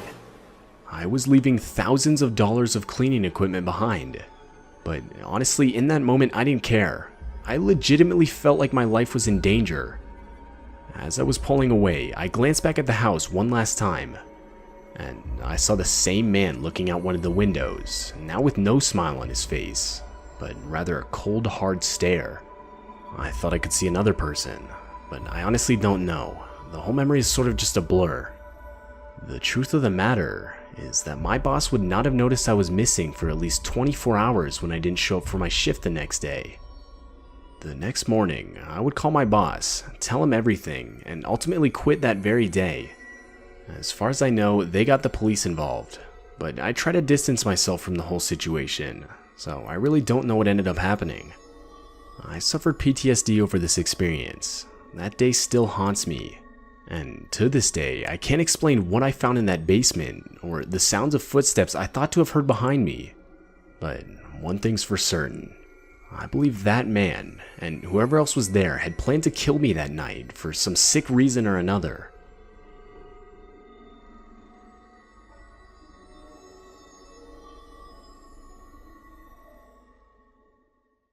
This encounter happened back in 2007 when I was 20 years old. I'm a female, and I didn't get my driver's license until January of that year. So now being able to drive myself opened a lot of doors for me. And because of that, I took a lot of solo road trips to my friend's house that was a couple states over. I remember one time specifically, I was driving alone on an interstate on a random day in July on my way to visit my friend for a long weekend. Her parents were away, and we had the house to ourselves and were planning on drinking, hot tubbing, and to overall just have a good time. It was a Friday, and I had left a lot later than I wanted to. Like, it was dark at this point. And being a new driver, driving in the dark made me pretty uneasy. After a few hours, I stopped at a gas station to fill up and get some snacks for the last part of my drive. I was heading into the store when a man, maybe in his early 40s, approached me. He was only around 5 feet tall and had on a plain black tee and jeans with dark brown hair. I noticed he had come out of a black pickup truck and only moments ago parked a few spaces away from my car. The guy had a super intense stare that immediately creeped me out. As he caught up to me, he tried starting a conversation by asking if I was from the area, where I was headed, and if I knew of anything fun to do. I quickly replied with no, shaking him off as just another creepy dude. Though, surprisingly, he then invited me to go play mini golf or catch a movie with him. Without even looking at him, I declined his invitation and continued towards the store. Quite honestly, I was shocked he asked me to do something with him. The whole vibe was off. It was pretty uncomfortable and just random. As I was entering the store, I could then hear him yell a stern "hey." It was super aggressive and uncalled for, that it even startled a family walking out of the store. Though I just ignored it and continued inside. Shortly after, I could tell the guy followed me. He was clearly staring at me, so I went to use the bathroom and stayed in the stall for at least 10 minutes texting my friend about the guy. Thankfully, when I came out, I couldn't see him in the store anymore. I then went out to put gas in my car, and was again relieved as his black pickup was nowhere to be seen. Though, to my absolute horror, as I was pulling out of the gas station parking lot, I could hear someone persistently honking their horn. I looked in my rearview mirror and I could clearly see the same black pickup behind me. The guy was now shouting and signaling me to pull over to the side. I of course freaked out, stepped on it and pulled onto the on-ramp back onto the highway. But the guy was following me. I called my friend extremely terrified. I drove really fast, and looking back, I'm lucky I didn't get into an accident. The guy didn't follow me for that long, and I think only after a few exits he was gone. Though, even still, the last hours of my drive were extremely tense. I didn't stop for the rest of the trip, and never saw the guy's car again. I remember checking my mirrors constantly the rest of the way. Eventually, I got to my friend's house safely, and we actually had a nice weekend despite the encounter. The whole thing was definitely creepy, but over the years I didn't think too much about it. That was until around 6 years later, when the memory would once again come fresh in my mind. I was talking with another friend of mine who was big into serial killer documentaries and things like that. I remember at one point I had mentioned my encounter, jokingly suggesting that the man I had met was a serial killer, and explained to her my experience. She was fascinated, and therefore wanted to Google active serial killers in the area of where I experienced it all. But the first guy that came up made my heart drop. It was a man named Adam Leroy Lane. I instantly recognized the guy. There was no doubt in my mind, that was the same guy I had encountered at the gas station that night. Both the time and the area were a match. The man had 3 convictions. It was 2 counts of murder and 1 count of assault.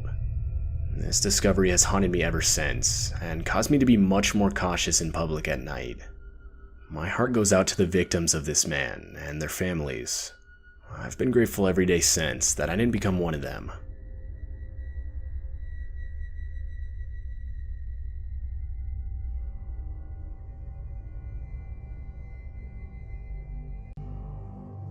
When I was in my early 20s and fresh out of college, I lived in some pretty sketchy, albeit cheap apartment buildings in the US.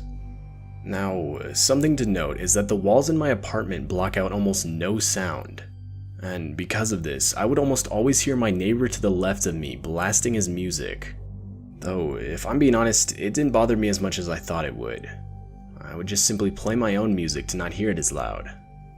One night, I could tell he had been drinking a lot, simply from the way I could hear him stumbling across his room. I also figured his girlfriend must have been there, as I could hear him practically yelling at her, which unfortunately wasn't all that uncommon. Usually when things get that loud, I try to get away from it all, and seeing as it wasn't that late, I decided to head out for the night with some friends. We went to a few clubs, and overall had a good time. Fast forward to around 1 AM or so, and my friends were dropping me back off at my apartment.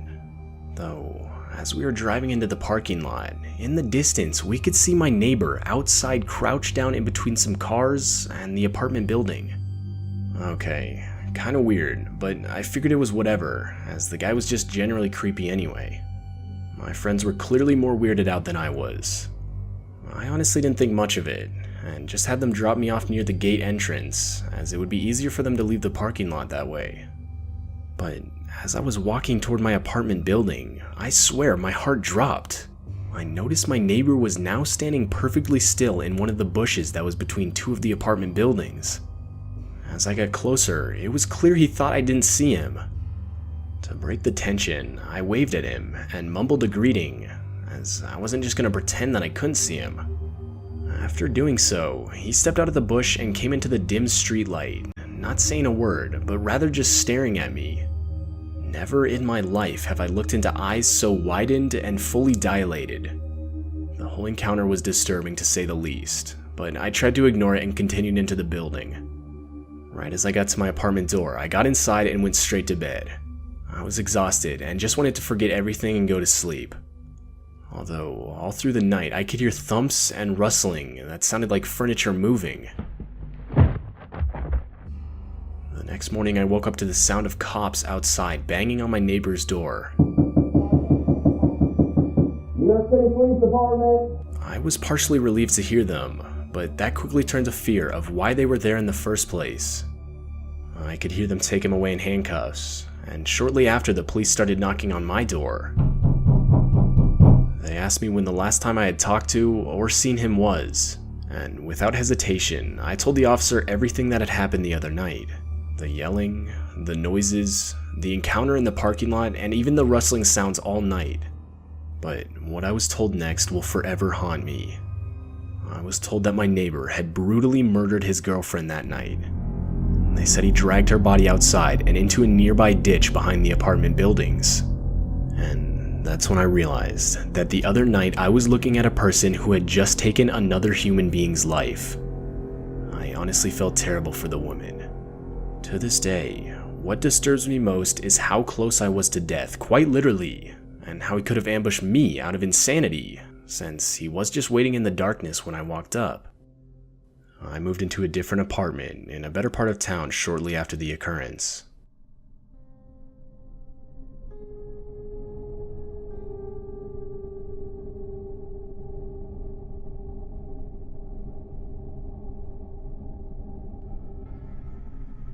I'm a female and 22 years old. I just recently got out of a pretty abusive relationship, and honestly, I wasn't in the best place mentally because of it. If I'm being real, it was difficult for me to now have to go home each night to an empty apartment with just myself. Anyways, this night my friends had decided to take me to a hockey game to get me out of the house and potentially get my mind off of the breakup. It was a Friday night, and we had been consuming a decent amount of alcohol during the progression of the game. In the arena we were attending, there was this bar where you could buy as many drinks as you wanted, within reason of course. And following the game, we decided to head there for a few more before we left. It was a busy night, so especially considering the game was coming to a close, the line was decently long. During the duration of the time I was patiently waiting, I had started to speak with a couple guys right next to me. Shortly into the conversation, one of them spoke up and asked for my phone number. Looking back, I definitely should have said no, but in the state I was in, I gave it to them. After we had finally gotten our drinks, my friends and I decided to call it a night. We parted ways, but instead of calling an Uber and going back to my apartment, I very stupidly decided to text the man I had previously exchanged contact information with. He responded almost right away, saying he'd head over in an Uber and take me back to his place if I wanted. Again, I made a stupid decision and agreed. Eventually he showed up and we were off back to his place. Though the drive was a good 45 minutes. When we arrived, I quickly realized we were practically in the middle of nowhere. We weren't anywhere close to the city anymore, and as I looked around, I realized no other property was in sight. Quite honestly, without context, I easily would have mistaken his house for an abandoned building. It was that bad. But regardless, being as intoxicated as I was, I quickly disregarded all my suspicion and followed the man to the front door. As we entered, I quickly realized how clean the place looked from the inside. Like, think hospital level clean, even down to the smell. Without even offering, he quickly poured us a glass of seemingly expensive red wine. I thought nothing of it at the time, and from what I remember, he poured it right in front of me and even drank some himself. Though, that was the last memory I had of that night. The next thing I knew, I was in a bedroom with the sun now clearly shining through the window. The noise of a shower running quickly filled my ears. I was groggy and dazed when I woke up, but I slowly began piecing together where I was, who I was with, and just the overall situation I was in. As it came back to me, I realized I needed to leave immediately. I frantically began to search for my cell phone, clothes, and wallet. But it was no use, I couldn't find them. I rushed out of the bedroom in the hopes to just leave unnoticed prior to this man getting out of the shower. But as I was leaving, my heart sank into my stomach. All of the furniture and floors were completely covered with plastic shower curtains, which I distinctly remember not being there prior to me blacking out the night before.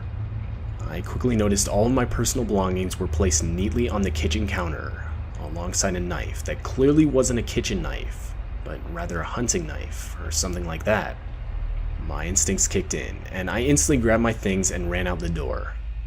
I ran for several minutes in a random direction, panicked and full of adrenaline.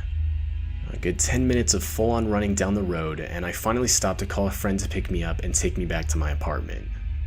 When I got back, I instantly blocked the guy's number, and to this day have never heard anything from him again. Now, looking back, I realize I should have contacted the authorities immediately, but for whatever reason I never did. It's clear I was not in the right state of mind at that point in my life, and this eats away at me daily, as I believe at this point it's too late for me to report the man, seeing as I don't even have the slightest recollection of where his house was located, or even his name. The detail that haunts me the most is that the only thing missing of my personal belongings was my ID.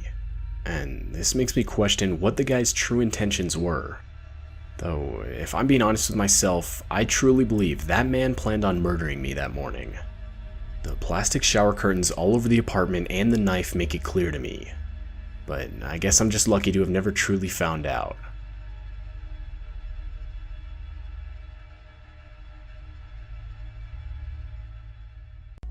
I met Matham when I was a freshman in high school back in 2012. We had the same PE period, and during a game of flag football, we were put on the same team. He was cute and funny and a good person to be around, so we became friends pretty fast.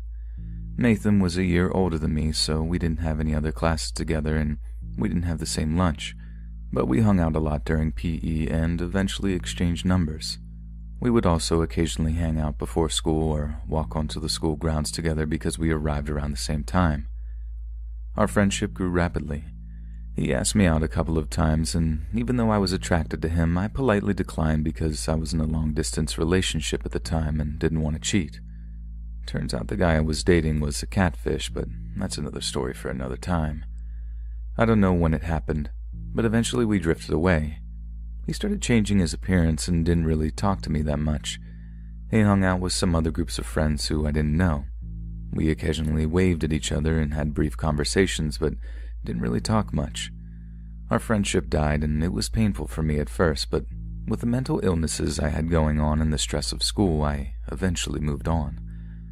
Around sophomore year, when he was a junior, we started talking again.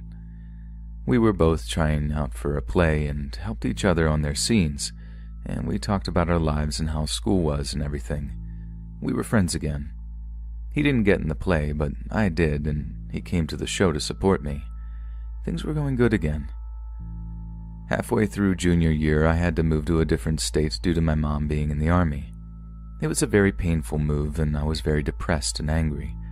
I tried keeping in contact with all of my friends from California, but it was difficult, and I eventually lost contact with most of them, only occasionally talking to them once in a great while. Matham was one of those friends I occasionally spoke to. I often wondered if I should try to reach out more, but I was busy with life, and so were they, and I told myself I could eventually talk to them another day. But Matham wouldn't be there. On April of 2017, Matham was killed by his friend Salvador. I don't want to go into a lot of detail about it, but Salvador put a video on Snapchat with Matham crying and begging for his life. I think Salvador also took a photo of himself wearing bloody clothes. I was floored when I read the news. I didn't know what to do, what to say, how to react. I was heartbroken that a friend I was once so close to was now gone after a violent murder. I was also angry, furious that it happened to him. He was a good person. He didn't deserve a death like that. It's a very strange feeling when someone you knew and were once very close to is suddenly gone. I felt numb, and it felt unreal. It still feels unreal. I'm still angry and sad that this happened, that someone Matham saw as a friend could hurt him and could record audio, hearing him begging, crying, and still end his life. I just don't understand. It's been over a year and I'm still hurting. I have a lot of regret. I wish I had spoken to him more, spent more time with him, been a better friend. I wish there was something I could have done, but I know that would have been impossible for me to do. I didn't know Salvador, and I was thousands of miles away. There was nothing I could have done even if I wanted to, and that makes me angry too. Salvador was sentenced to 25 to life in prison. He tried to plead not guilty due to insanity, but was found sane during the time of the crime. But I feel there's no real closure. There wasn't a reason for the killing. He just did it, and he took my friend away from me, and he took Matham away from his family and friends. I will never get to talk to Matham again. His family will never see him again. His friends will never see him again. He's gone, and Salvador is alive, and it's not fair. I hope he rots for what he did.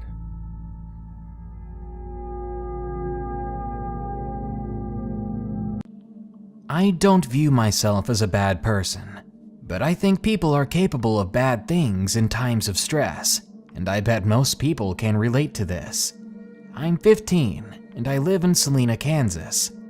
And my first year of high school was really rough. I got into fights. I often got jumped throughout the week, and I found myself in more trouble than I'm worth. It was only recently that I was able to get myself back on track.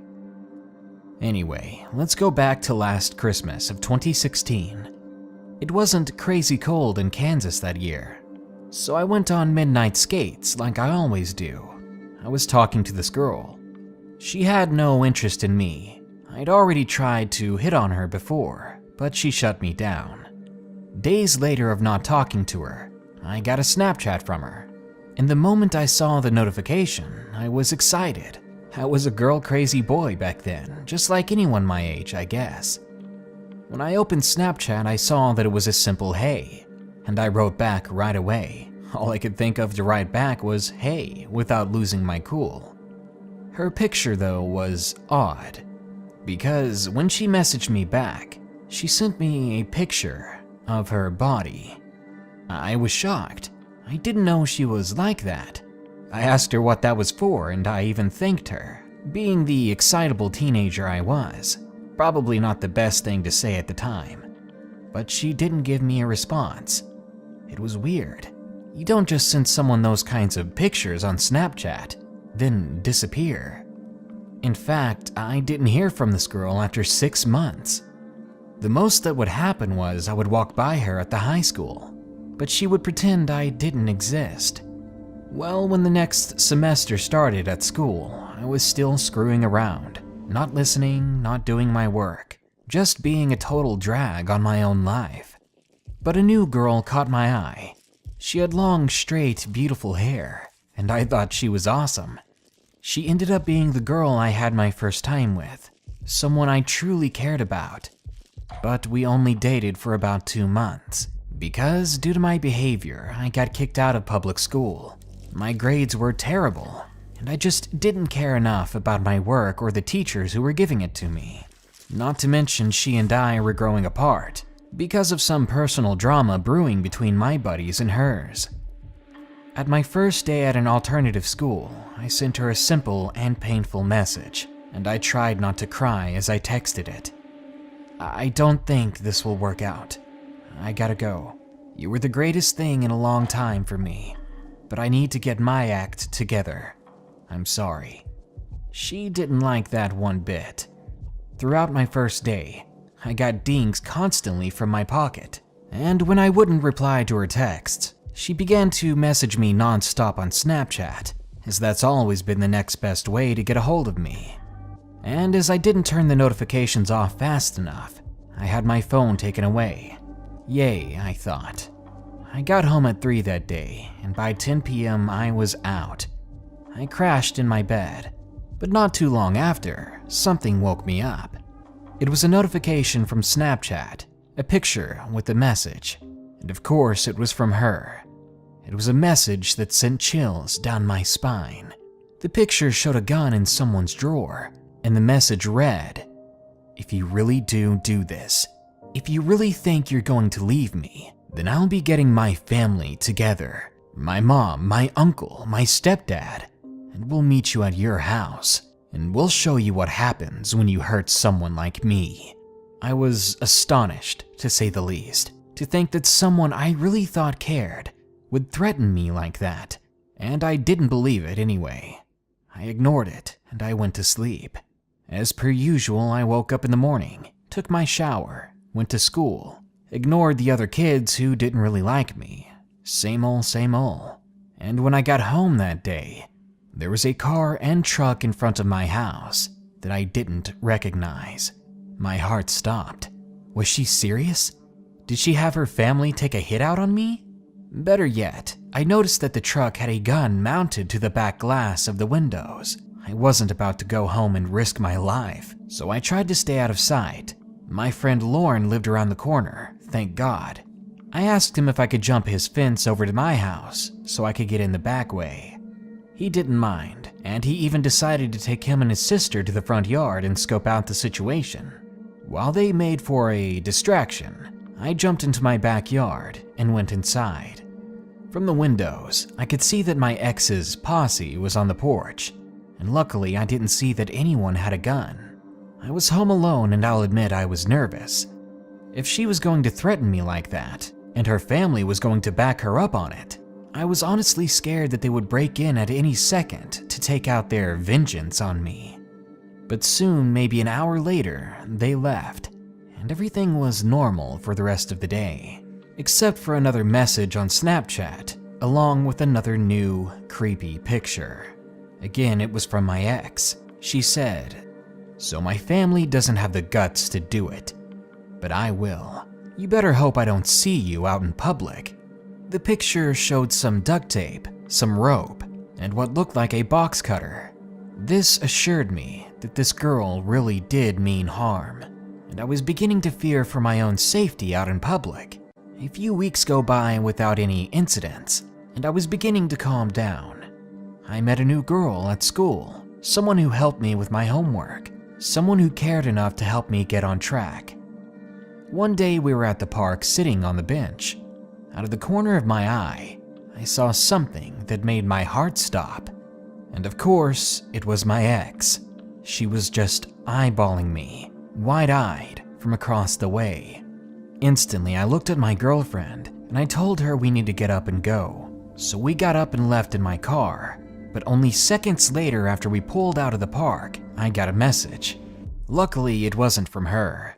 It was actually from Lauren, my neighbor and friend. But he was pretty angry, because apparently she got his Snapchat info. She was now harassing him with the same sort of threats and creepy pictures out of nowhere. Well, I drove my girlfriend home, then I went to my house. Later that night, I heard a doorbell, and to be honest, it made me jump. You better believe I checked the windows before I ever thought of answering the door. I was home alone, and I didn't expect anyone to be home just yet. I didn't see anyone outside, and I didn't open the door.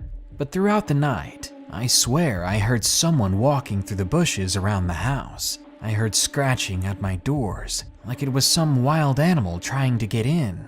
And in the morning, when I finally had the courage to step outside when my parents were home, someone had keyed a message into my brother's old Buick. In big sloppy letters was one word: die.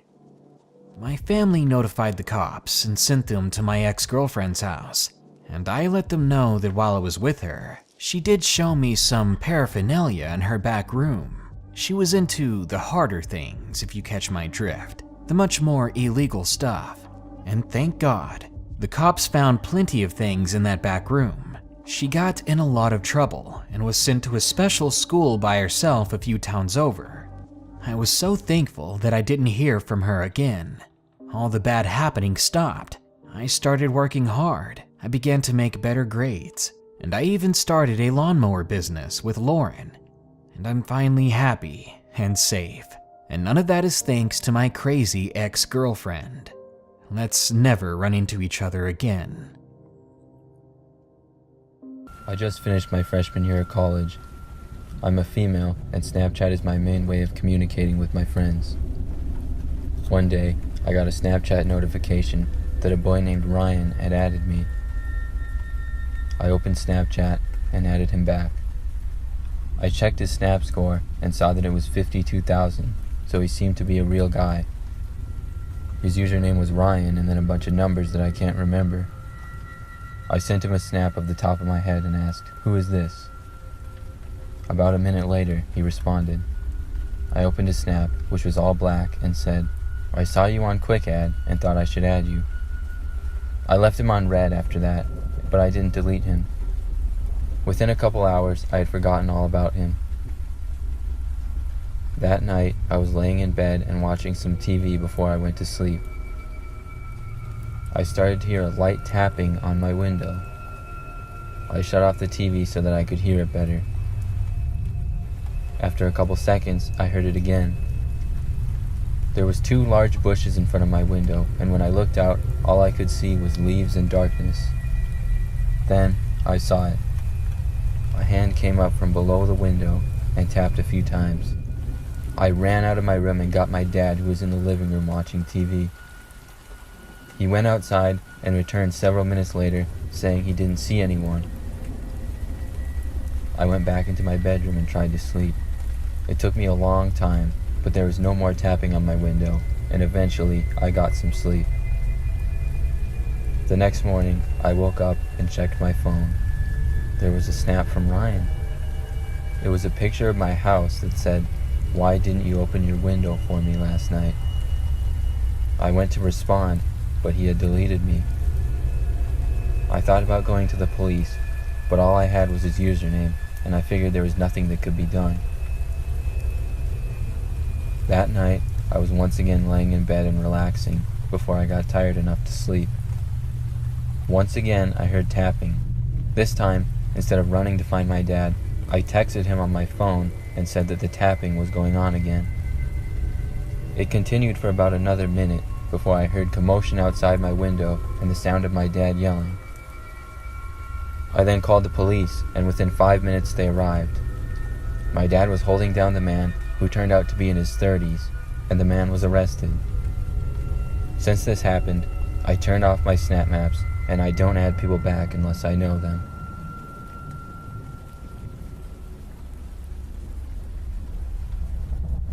This happened a few weeks ago.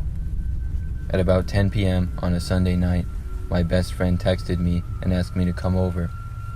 He said that a girl he had been Snapchatting wanted to come over and hang out, and she was bringing a friend, so I should hang out with them. He said we were all probably just going to sit and chill in the car and chat.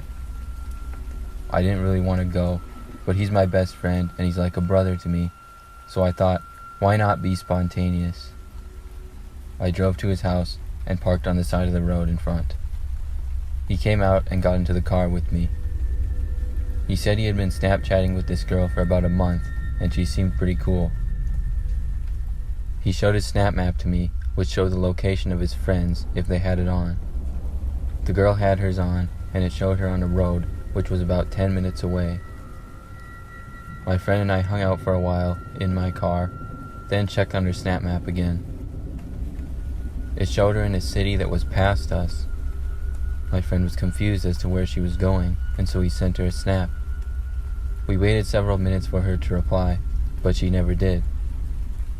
We checked her map again and saw her in the parking lot of a park, which was about 20 minutes away. My friend tried calling her, but she didn't pick up. It was now almost midnight, and we decided to call it off and both go home and go to bed. Just then, she snapped my friend back and said she was on her way. My friend decided to let her come over after all and said okay. About 20 minutes later, we saw a car pull up into the street and park about 20 feet behind us. My friend told her we were in a car and in front of her. We watched her get out, and when she did, we could see there was at least 3 large men in the car with her. "Did you see that?" my friend asked. "The men?" I said. "Yes," he responded. She got out and started to walk to our car. After she got about 10 feet, my friend told me to drive. I put the car in drive and pulled out of there. As I did, the girl looked pretty surprised and just stood there before the car she was in drove up to her and she got back in. I pulled off my friend's street and could see the car was starting to follow us. I turned as soon as I could and tried to lose the car. I drove a couple of miles toward the middle school that was near us, and I could barely see the car behind us. When I started to drive past the school, I could see a police car sitting in the parking lot, so I drove in and entered the parking lot. The car started to follow us and then drove past. We parked next to the cop, and he questioned us what we were doing. We told him the story, and when my friend went to pull up the Snapchat, he had already been blocked. The cop told us to go home, and we did. I'm glad my friend told me to drive, because I don't know what would have happened to us.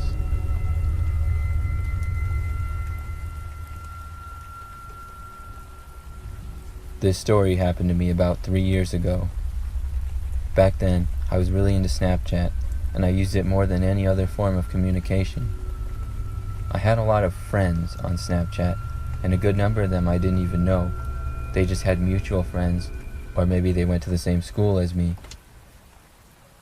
I remember a girl named Nadia posted on her story that she was selling her MacBook Pro computer for $1,000. This was a pretty good deal, and I was in the market for a new laptop, so I responded to her story saying I was interested. I offered her $800, and we settled on 900. We agreed to meet the next day in the parking lot of a garden center just off a highway. It was about a 20-minute drive for me, and I arrived to see the place was pretty quiet, with about 5 to 10 cars in the parking lot. I snapped her and told her I was there. She responded by asking what kind of car I was in.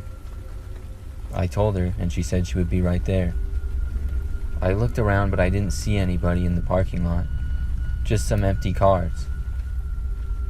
I was parked next to some trees and a dumpster on one end of the parking lot. I started to go on my phone when suddenly, out of nowhere, I heard something hit the back of my car. I turned around to see a man behind my car. Then I heard something come from the front end of my car, and when I looked, I saw another man out of my windshield. They both started hitting my car from the front and back. I scrambled to start my engine. The men tried to block me in by grabbing onto the front and end of my car so that I couldn't get out without hitting them. I was able to turn and push one of the men back just enough so that I had some space to turn and then back out. They both came running to my car and hit it a couple times, but I floored it and was able to get out of there. I drove straight home. When I got home, my car sustained some damage, but nothing too serious. I never bothered to report the incident because when I got back, of course, I was blocked by Nadia. This story happened to me last summer. I'm a 20-year-old guy and in my junior year of college. I was just relaxing on my phone in bed one night, a little bit past 1 a.m. I was right about to go to sleep when I saw the Snapchat notification on the top of my screen that a girl named Caitlin Smith had added me. Her name sounded sort of familiar to me, but I couldn't say that I knew who she was, so I went to the app and added her back. Then I went to Instagram and looked up her name to see if I recognized her. Unfortunately, there was very many girls by the name of Caitlin Smith to come up, so I had no idea which one was her, if any. I went on Snapchat again and looked at her snap score. When I saw that it was only 5, I immediately realized that this was probably a fake account, and then I deleted her on Snapchat. After that, I went to bed. The next morning when I woke up, my phone had several Snapchats on it from Caitlin Smith. At that point, I realized that I had my Snapchat settings so that even people that weren't my friends could still send me snaps. The first 2 were text chats. The first one read, "You deleted me," and the second one said, "Ha ha ha ha ha." The next 2 snaps were both pictures, and they were all black with text of her cursing at me in various ways. I was pretty alarmed to see this, and when I clicked on her account once again, I saw that I had been blocked by her. I really didn't know who this was or why they were messing with me. Then came the scariest part. When I opened up my blinds in my bedroom window that morning, it revealed a sticky note that was stuck to it from the outside. I had to go outside to retrieve it to see what was written on it, and when I read it, it said, "Watch yourself." I remembered after that my Snapchat location was always on, and even though I had deleted the Caitlin user, we had still been friends for a good 10 minutes, which was more than enough time for her to screenshot my place on the map. I ended up texting all of my friends asking them if this was a joke, but to this day they all seriously deny it, and I really don't think it was any of them. Nothing happened again, but I have since made sure that my location is always off.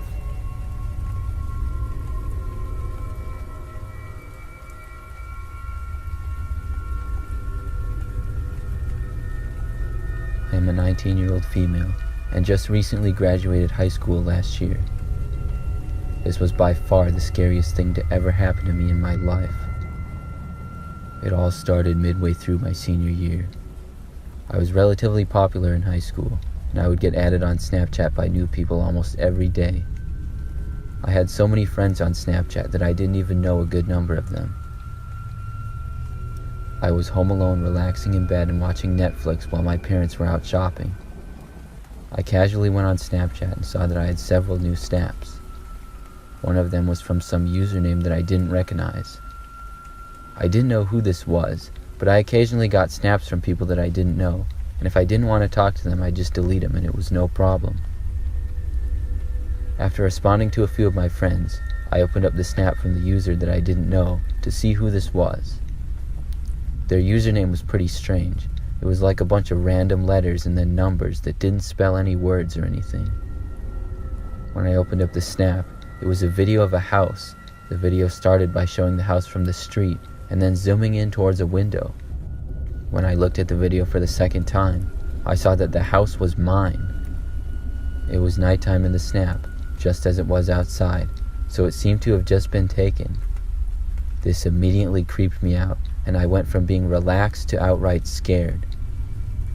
The snap had been sent from the user 22 minutes ago, so I was hoping they had left, but just to be safe, I slowly looked out my window towards the street. When I did, I couldn't see anyone or anything. It all seemed quiet like a normal night. That made me feel a little bit better, but then I got another Snapchat from the user. With my hands shaking, I went to Snapchat and opened it up to see. It was another video. This time, it showed the inside of a basement, which I immediately recognized to be mine. We had an unfinished basement that had dim lighting, and I recognized the light fixture to be ours. I quickly ran to my door and locked it. Then I quietly listened next to my door for any noises as I dialed 911 on my phone. I whispered into the phone as the operator answered, and I explained to them what was going on. I then went into my closet and hid. I was told the police would arrive in 10 to 15 minutes. That was not what I wanted to hear at all, because it seemed like such a long time. The first 5 minutes went by, and they felt like an hour, but I didn't hear any noises or anything. Then I got another Snapchat from the user. I didn't care, and I wasn't going to open it because I knew it would only make me scared. But then I started to get more and more snaps from the person, and they were blowing up my phone. After that, they tried calling me. I stuffed my phone into some of my clothes and just waited for the police to arrive. A couple of minutes went by until I heard the terrifying sound of my bedroom doorknob being turned. I was glad I had locked the door, but I didn't know if whoever this was would be able to break it down or not. Just as I was thinking this, I heard one extremely loud bang from the door, and at the same time I heard this, I heard the sound of sirens off in the distance. There was not another bang, and instead, I heard the noise of someone running away. I stayed hiding in the closet until the police arrived, and when they did, the man had run away. I was just grateful to be alive and well. The police stayed with me until my parents arrived home, and the person who was in our house ended up being caught about an hour later. He turned out to be a guy who had gone to my high school 3 years before me and had stalked me from my Snapchat to see where I lived. I don't know why he broke into my house, but he got in through a basement window. I figured I didn't hear it because I had my headphones in when I was watching Netflix. I later got the courage to look at the final snaps he sent me, and they were chilling. The first one was a video of my bedroom door with him approaching. Then, there was a picture of my door with the words "Come out" in all caps. And finally, he sent a picture of his face with an extremely creepy smile.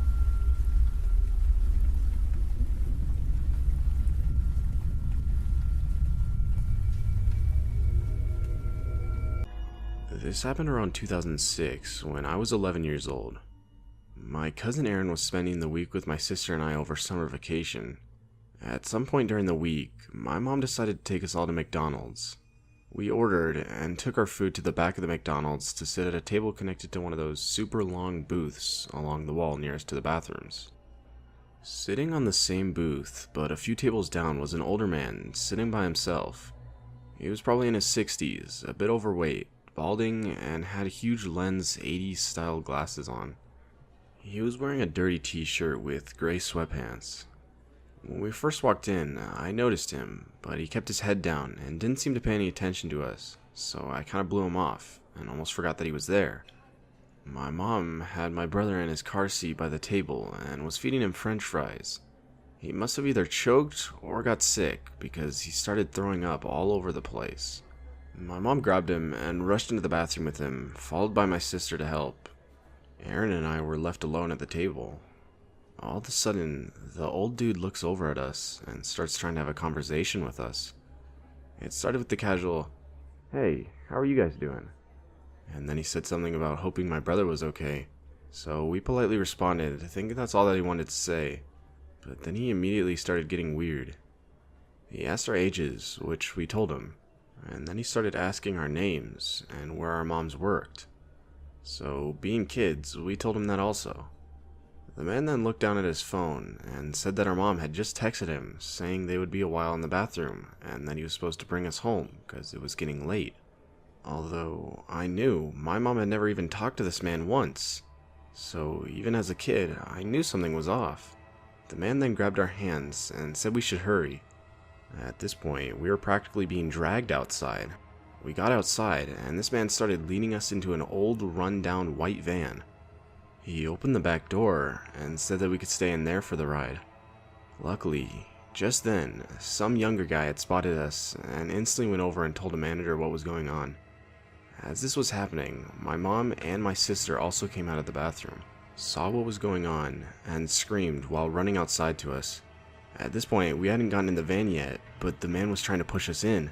Now hearing my mom's screams, I instantly started pushing back, trying to keep myself from entering. The guy quickly gives up as the manager and my mother are fast approaching. The guy gets in the driver's seat and steps on it with his back door still open. My mom was still yelling at us, and we started crying. We didn't know what to think. To this day, this experience still horrifies me. I don't know why me and my cousin were stupid enough to go along with what this guy was saying, but I'm just glad my mom showed up when she did.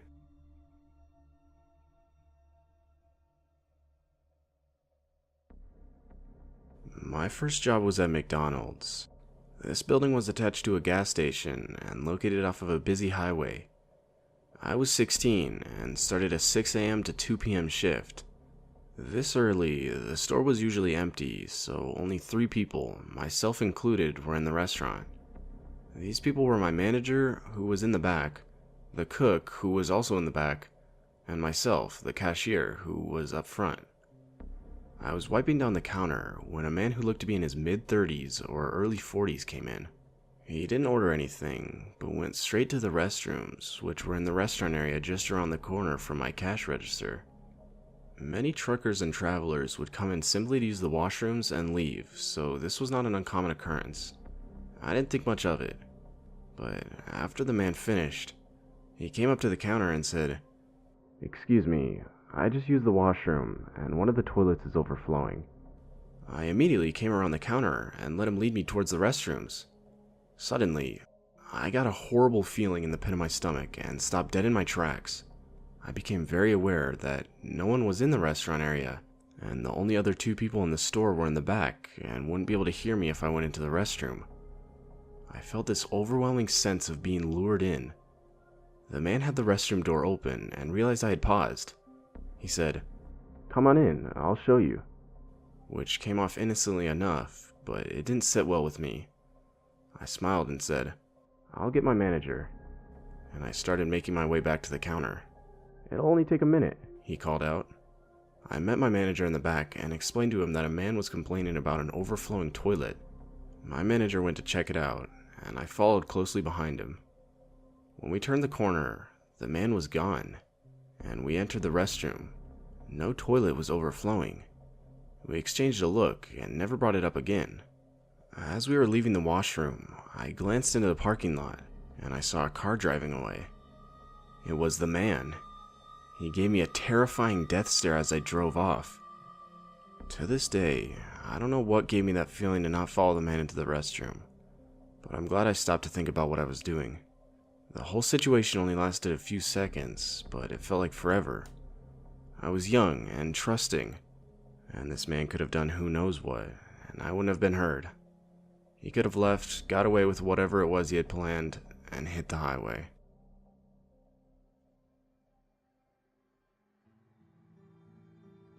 I got out of work at 6:30 p.m. and went to McDonald's to get an iced coffee. I pulled up to the drive-thru and there was a red truck in front of me with no cap on the bed.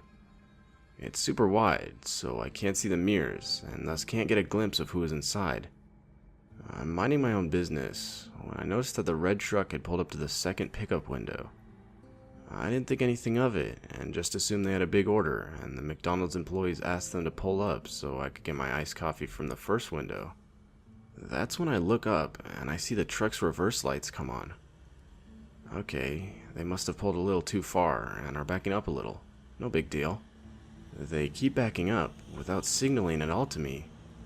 I slowly back up too. Luckily, there was no one behind me. They keep going until they're finally at the first pickup window.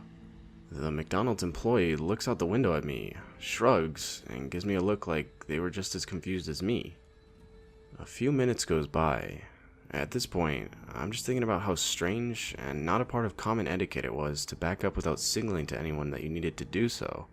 They could have easily hit me had I not been looking straight ahead. Now, about another 5 minutes goes by. No one is being given any food. I just wanted my iced coffee, and I'm starting to get a little annoyed that they backed up, thinking maybe they were told to go to the second window since I only needed the coffee, but they suddenly felt like refusing to do so would get McDonald's to get them their food faster, and thus they backed up to the first window. I honestly don't know. Anyways, I continue to sit there and wait for my food when I see the driver's side door to the truck open. Out comes a man, like 30 or 40 years old. He was wearing light khaki-colored overalls and a dirty white shirt. He starts walking slowly over to my car. I'm thinking, okay, maybe he's just gonna apologize to me for not signaling when he needed to back up. He gets to my passenger door window, turns so he's facing the window head on, and just stares at me. I'm waiting for him to signal to put my window down, thinking he had something to say, but he doesn't do anything. He just stands there and stares. That's when he starts to lift his hand to the door handle. I quickly lock the door. He immediately starts screaming and continues to attempt to open my now locked door. Not like an angry scream, more like a mentally unstable scream. The guy then goes from trying to open my door to attempting to break my window with his elbow. At this point, I want to drive away, but there was now a car behind me waiting in the drive-thru. I'm too close to both the cars in front of me and the car behind me to be able to drive off. Thinking quickly, I turn off my car, take the keys, and run inside the McDonald's in hopes he doesn't follow me. All the McDonald's employees saw this going down, and when they saw me running inside, they let me hide in the back until the man just leaves. The guy then proceeds to check all the cars in the parking lot to see if they were locked. We instantly call the police, and they were able to detain the guy. It turns out, the guy recently escaped from a mental hospital nearby and stole the car he was driving. The guy was carrying 3 different knives with him when the police detained him. Overall, this experience still scares me to this day. I'm just glad I was able to react fast enough to lock my door before he could open it and do who knows what. I witnessed someone end their life at McDonald's. It happened a couple of years ago, and I don't really like to think about it too much. I thought sharing my story with people online would make it a little easier, so here it is.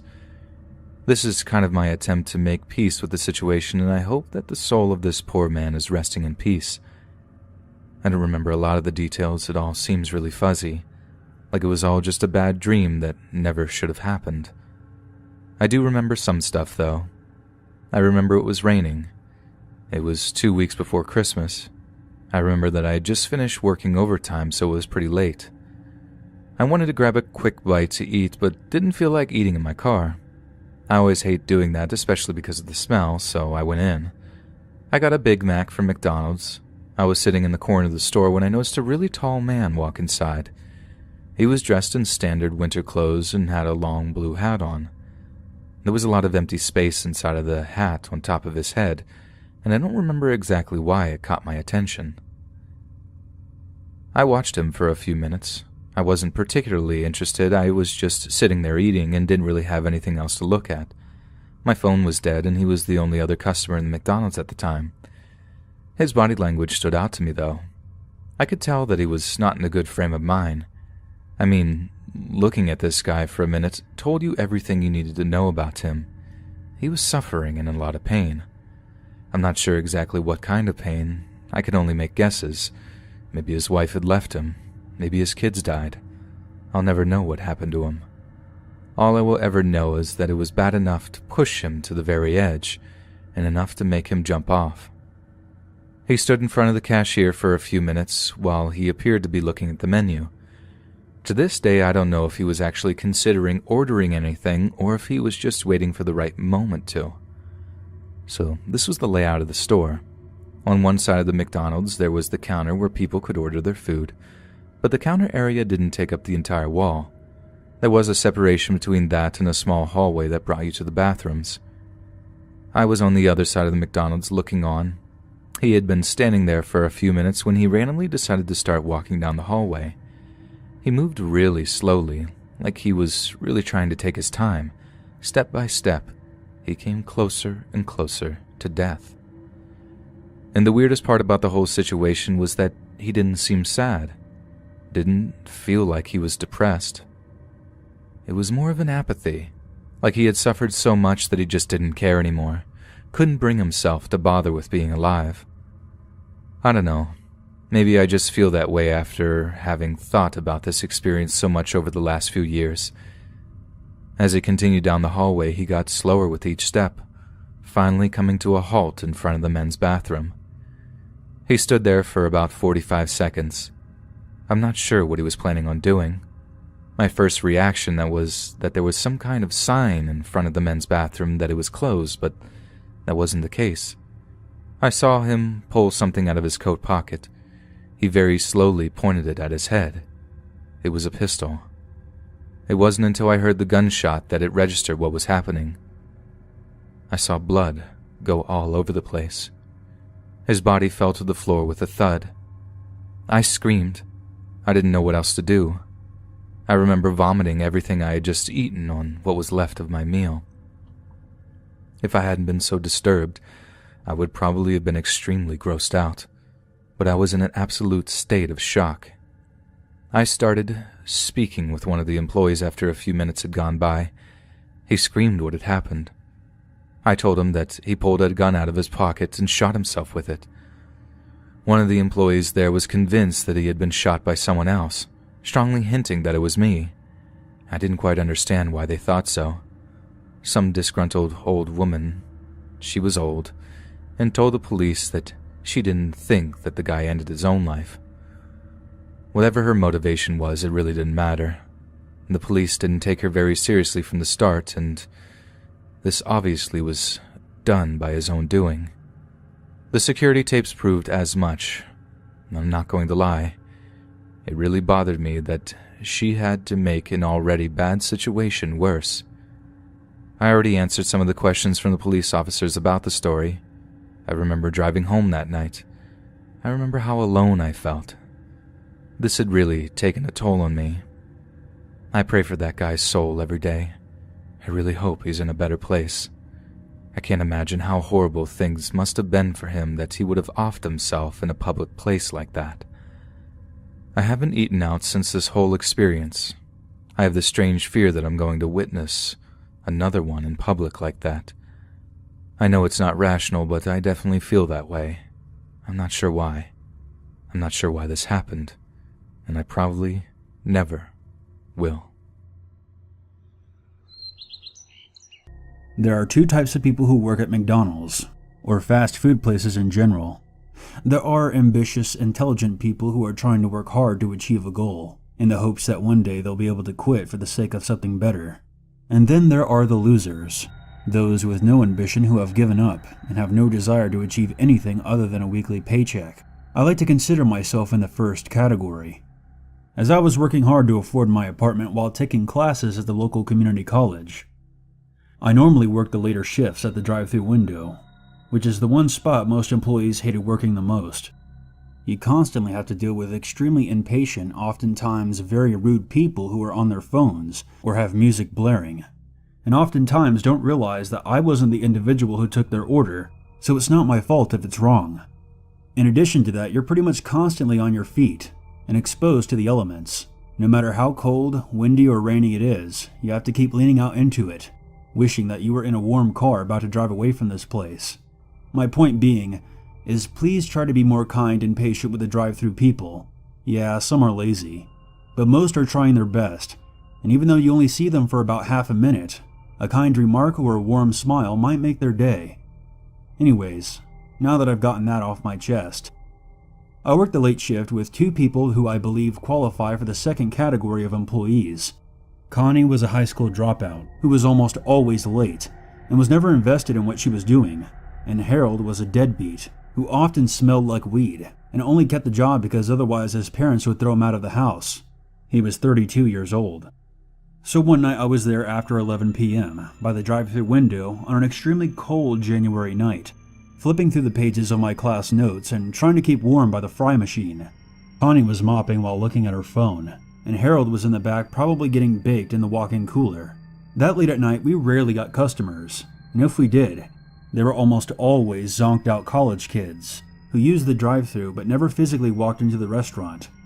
I stood up and stretched my legs and told Connie that I was heading to the bathroom. It was around 11:30 at this point. I came back less than 5 minutes later, with Connie more or less in the same spot that she was before. I walked past her and turned the corner to return to the window, and froze dead in my tracks. There was a bald man in white face makeup and a black hoodie standing directly outside the window staring in. His eyes were wide, with a blank expression that read, "What kind of trouble can I create?" The figure made direct eye contact with me and smirked, and slammed his palm against the window. I had no idea what to do, and inside my head, the words, clown, mime, psychopath, danger, and death all exploded like fireworks. The window was already shut and locked to protect myself from the cold, but the doors were all unlocked, and this person could easily walk right in and grab any one of us if he wanted to.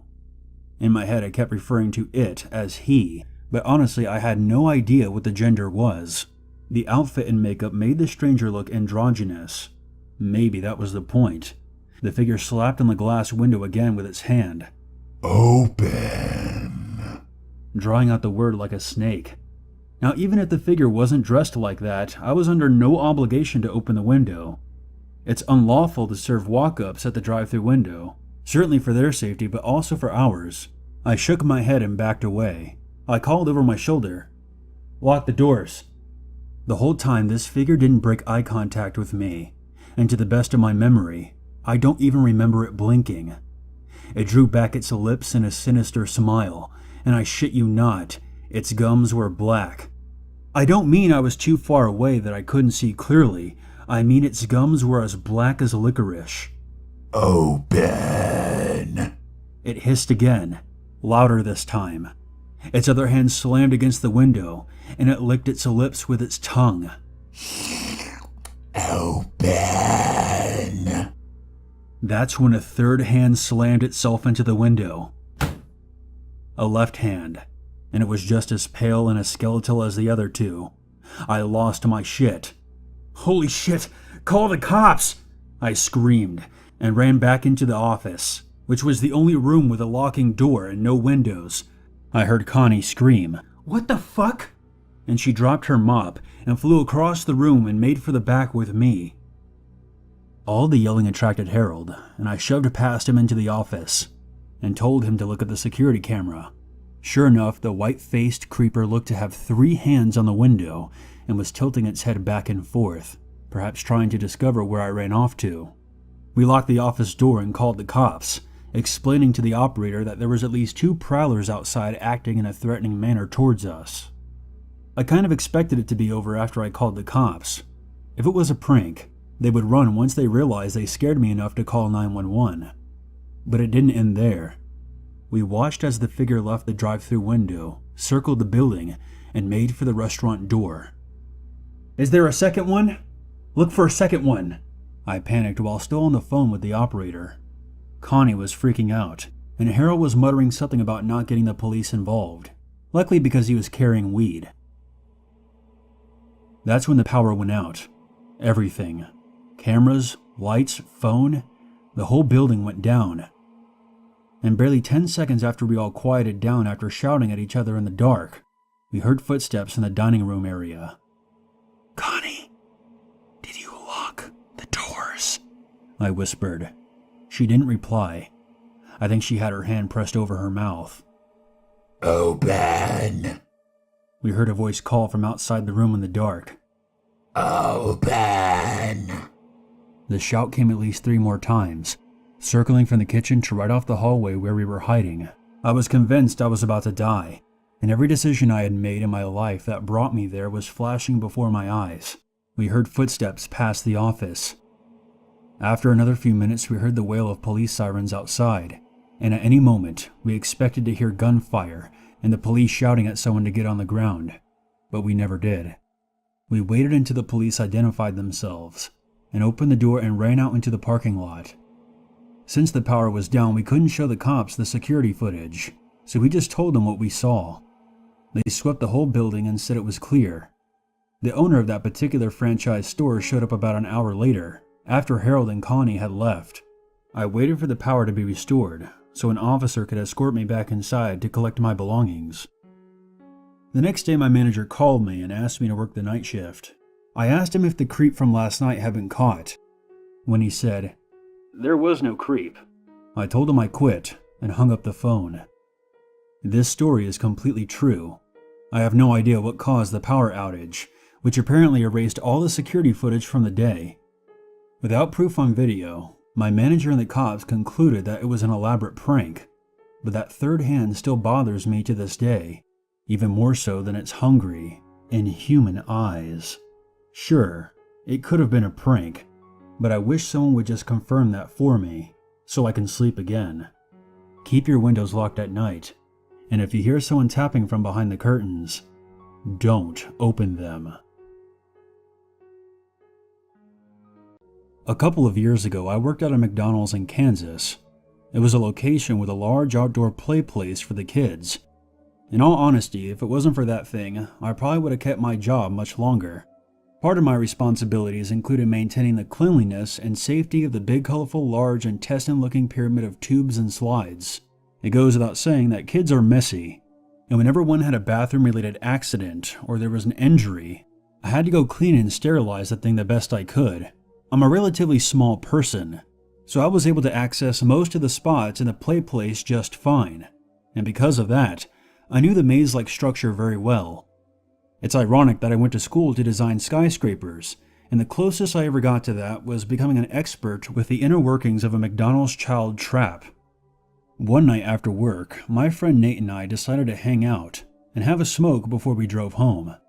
The play place was closed even though the restaurant was still open, but instead of sitting in our cars, we unlocked the gate and wandered into the enclosure where the mini playground was, locking the gate behind us. Technically, we probably shouldn't have been doing that, but I felt given how much time and sweat I sacrificed to this thing, I had earned the relative privacy it could provide me. I sat at the base of one of the large tube slides and lit my cigarette, while Nate sat on a bench directly across from me. We had been talking for about 10 minutes.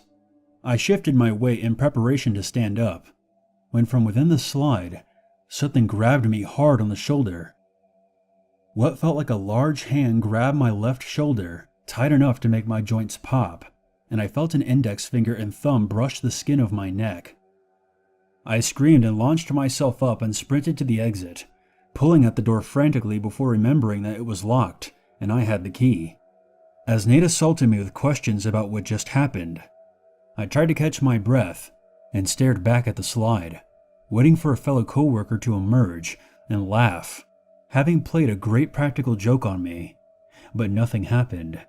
I didn't hear a thing from within the structure. I unlocked the gate, walked out, and slammed it shut and locked it again. I ran back into the restaurant and immediately went to the back office to check the security video. The entrance and the spot where I had been sitting was monitored, as were 2 other angles that showed the majority of the small gated area, but there was still about a third of the structure that we couldn't see. After about 5 minutes of watching the monitors closely, I called a friend of mine who was a cop. He drove in about 15 minutes later, and together we walked back into the play place area, armed with flashlights and mace. We examined the entire structure. Not only was there no one there, but there were no signs that anyone had been hiding inside or had broken in. I was at a complete loss for words and feeling very foolish, but I knew with certainty that I had been grabbed. I barely slept that night, and the following morning I came in early to review the entire tape from the previous night. Not once did anyone emerge from the slide or the gate. Before we opened the place to the kids again, myself and the biggest coworker I had went through the whole thing again, but again, there was nothing found. The play place is completely enclosed within a fenced-in area, with only one gate leading in or out. The fence is around 8 feet high, not impossible to climb, but it would be extremely difficult. To this day, I'm still at a loss to explain what happened. Some people I tell this to are convinced I experienced something paranormal and that the play place is haunted. Others think I'm the victim of an extremely well thought out practical joke. At this point, I wouldn't even be angry to discover that. I'm just desperate to learn how it was done. I quit the job about 4 or 5 months after the incident. What bothers me the most is that if there was a living, breathing person there, they would have had to silently prop themselves up in that slide, fighting gravity, barely making a sound or breathing for me to have missed them, and then after they grabbed me, climbed back up the tunnel without making a sound. I didn't hear a whisper of movement behind me, or even feel the faintest hint of breath on the back of my neck. I really hope one day to discover the truth behind what happened, and why.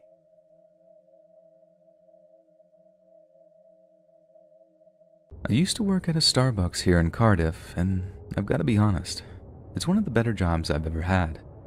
The manager was brilliant, the other staff were nice and looked out for each other, so for a minimum-ish wage job, it was about as good as it gets. The only bad shifts to work were the first halves of Monday and Tuesday mornings, as the pre-work rush meant people were often at their absolute worst. I mean, don't get me wrong, people could be complete jerks at other times of the day or week, but the highest concentration of them was Monday and Tuesday mornings, without a shadow of a doubt. But rude customers aren't scary. Annoying and frustrating, yes. Chillingly cruel and calculating, not as much. Which is why this particular incident has stayed with me for so long, and I always seem to use it as my personal point of reference for how terrible human beings can be to each other. So, it's a Monday morning, and we're just coming to the end of the rush at around 9 a.m. 30 minutes more and the caffeine fiends will start to thin out, and we can get some coffee and make a smoke break of our own. I heard her before I saw her. Like, she was only just trying to get a handle on what had been pure harpy screeches just moments before. Some woman was on her phone, ranting away and not looking where she was going as she tries to find the back of the queue. In doing so, she cuts off this other bloke who politely informs her that she's queue jumping. I don't know if she actually didn't hear him or was just tactically ignoring him, but either way, this bloke has to tap her on the shoulder before saying, "Excuse me, believe I was ahead of you." The woman just shrugs this off at first, giving the guy a gesture like, "I'm too busy to listen to you." I remember the look of anger on the guy's face as she gently but firmly grabs the strap of her handbag and tugs her out of the queue before taking her place. I'm a bit torn about the whole thing. Like, yeah, it was righteous, but laying hands on someone, I feel like there could have been a better way to resolve the issue. But it wasn't like the guy had picked her up and thrown her, and due to the size difference, that was definitely a possibility. Anyway, she reacts like this had been the case, like him actually standing up to her was some horrific incident of assault, and starts demanding someone call the police, even though she herself was on the phone and simply refused to hang up. A couple of staff members and customers managed to calm the situation down, and we get the guy his coffee before one of my colleagues serves the angry woman. I didn't serve her, but when she got her order, she turns to be like, excuse me, this coffee isn't as hot as I asked for." No, I know better than to just argue with customers, and especially absolute whoppers like her. So I do as I'm asked and heat the coffee up a little bit more for her. I hand it back. She dips a finger in it and once again tells me, "This coffee isn't hot enough." Now, bearing in mind, she just watched me run some steam through it, but again, I do as I'm asked and give her back some literally steaming hot coffee that she proceeds to absolutely overload with sugar. No wonder she was in such a stinking mood. Her entire life was probably one big sugar crash, hence why she was such an unbearable person to be around. But little did I realize, that coffee wasn't for her. And on her way out of the store, she took the lid off of her scalding hot syrupy coffee and threw it in the guy's face as he sat reading his newspaper. God, the sound of that guy screaming was absolutely horrific. Like I didn't actually see the woman throw her coffee in the guy's face, so I thought someone had broken a leg or something. That's the only time I've heard someone scream in pain like that. When my old skating buddy absolutely shattered his leg on this visit to a Bristol skate park one year. But what followed in the coffee shop was pure chaos. People were pouring bottles of water onto this guy's face, ambulance staff and police turning up. I think the woman legged it as soon as she threw the coffee because, to my knowledge, no one was arrested. But the guy who had the coffee thrown on him suffered life-changing injuries. From what another colleague told me, the gross amount of sugar in the coffee meant that some of it actually stuck to his face like a kind of molten hot glue. He'd been left with terrible scarring for the rest of his life, and all because he stood up to some absolute monster in the queue that morning. That's what I find really scary, that some people out there are so unhinged that a seemingly normal interaction with them could end up with you suffering injuries you'll carry with you for the rest of your life. Just one moment of misjudgment, one little enough is enough moment, and boom, you're going to look at a very different version of yourself in the mirror for the rest of your natural life.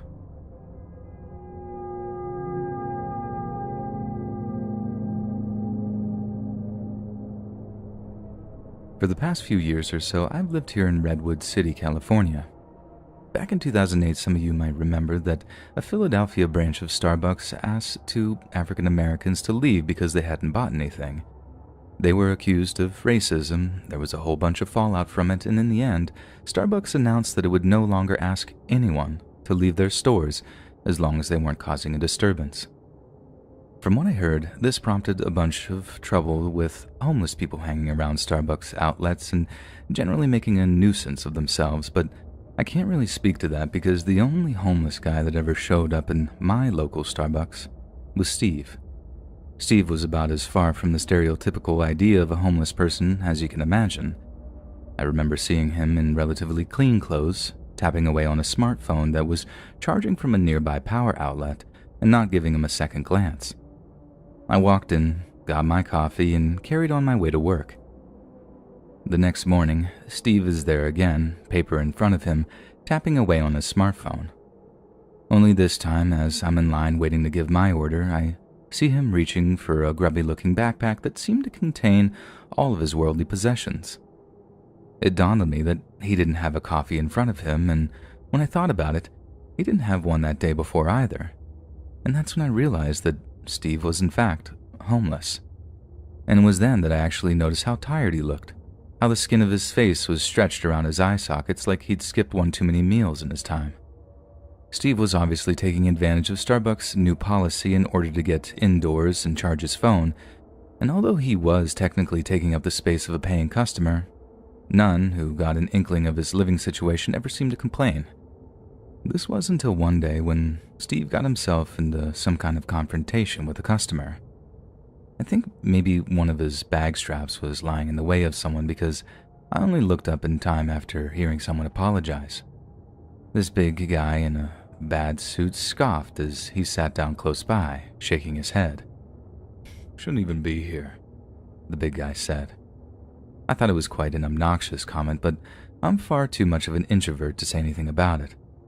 Steve tried to apologize again, but the guy started going off on him, telling him he shouldn't be there if he wasn't a paying customer. And in a display of kindness that'll stay with me for the rest of my life, the guy at the head of the line bought Steve a coffee and a red berry cheese Danish. There, now he has something, so mind your business. It wasn't one of those, and then everyone clapped, moments. It was still incredibly awkward since no one wanted to get into a shouting match at that time in the morning, especially not me. So after the fat guy was shamed into silence, he just sort of wrapped his double-smoked bacon and walked out, avoiding eye contact as he went. That's when I found out his name was Steve, and every morning after, if Steve was in the Starbucks, I'd always say hi and asked if he wanted a coffee or a red berry cheese. Some mornings he'd accept, Some he declined, and I came to learn that he used the charger and the free Wi-Fi to look for a job. He wasn't a drug addict, he wasn't an alcoholic, he'd just fallen on hard times after a nervous breakdown and was slowly building himself back up and putting his life back together. Learning that is how me and a handful of other Starbucks regulars developed a great deal of affection for Steve after a while, but our regular cheery encounters with him somehow made it easier to forget that he slept under Redwood Junction every night, and I guess assuring ourselves that Steve would be okay meant we could just walk away and not worry about it. Because one Monday morning when I walked into the Starbucks and saw Steve's seat empty, I automatically assumed it was good news.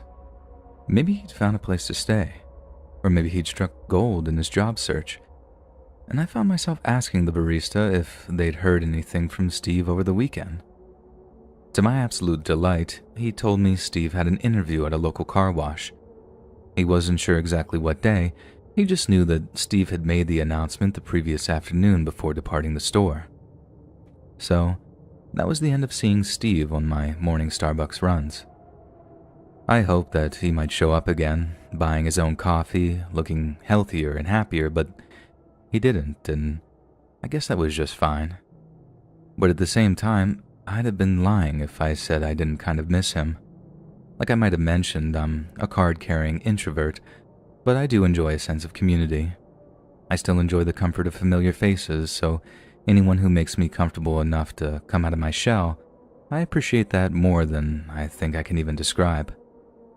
So after a few weeks of not seeing Steve at all, I decided to take a walk down to some of the local car washes to see if I could spot Steve. First place I asked hadn't heard of him, neither had the second place. But the third car wash I tried said that they were hoping I was the one who could give them the answers.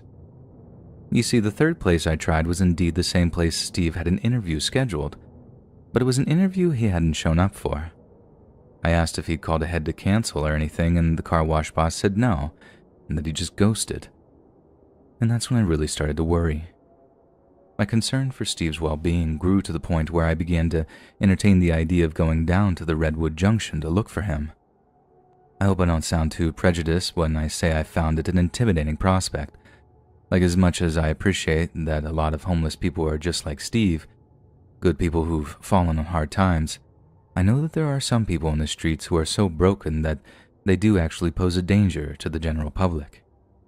But as I said, my concern grew and grew until I didn't give good care if the sight of homeless people camp would upset my delicate sensibilities.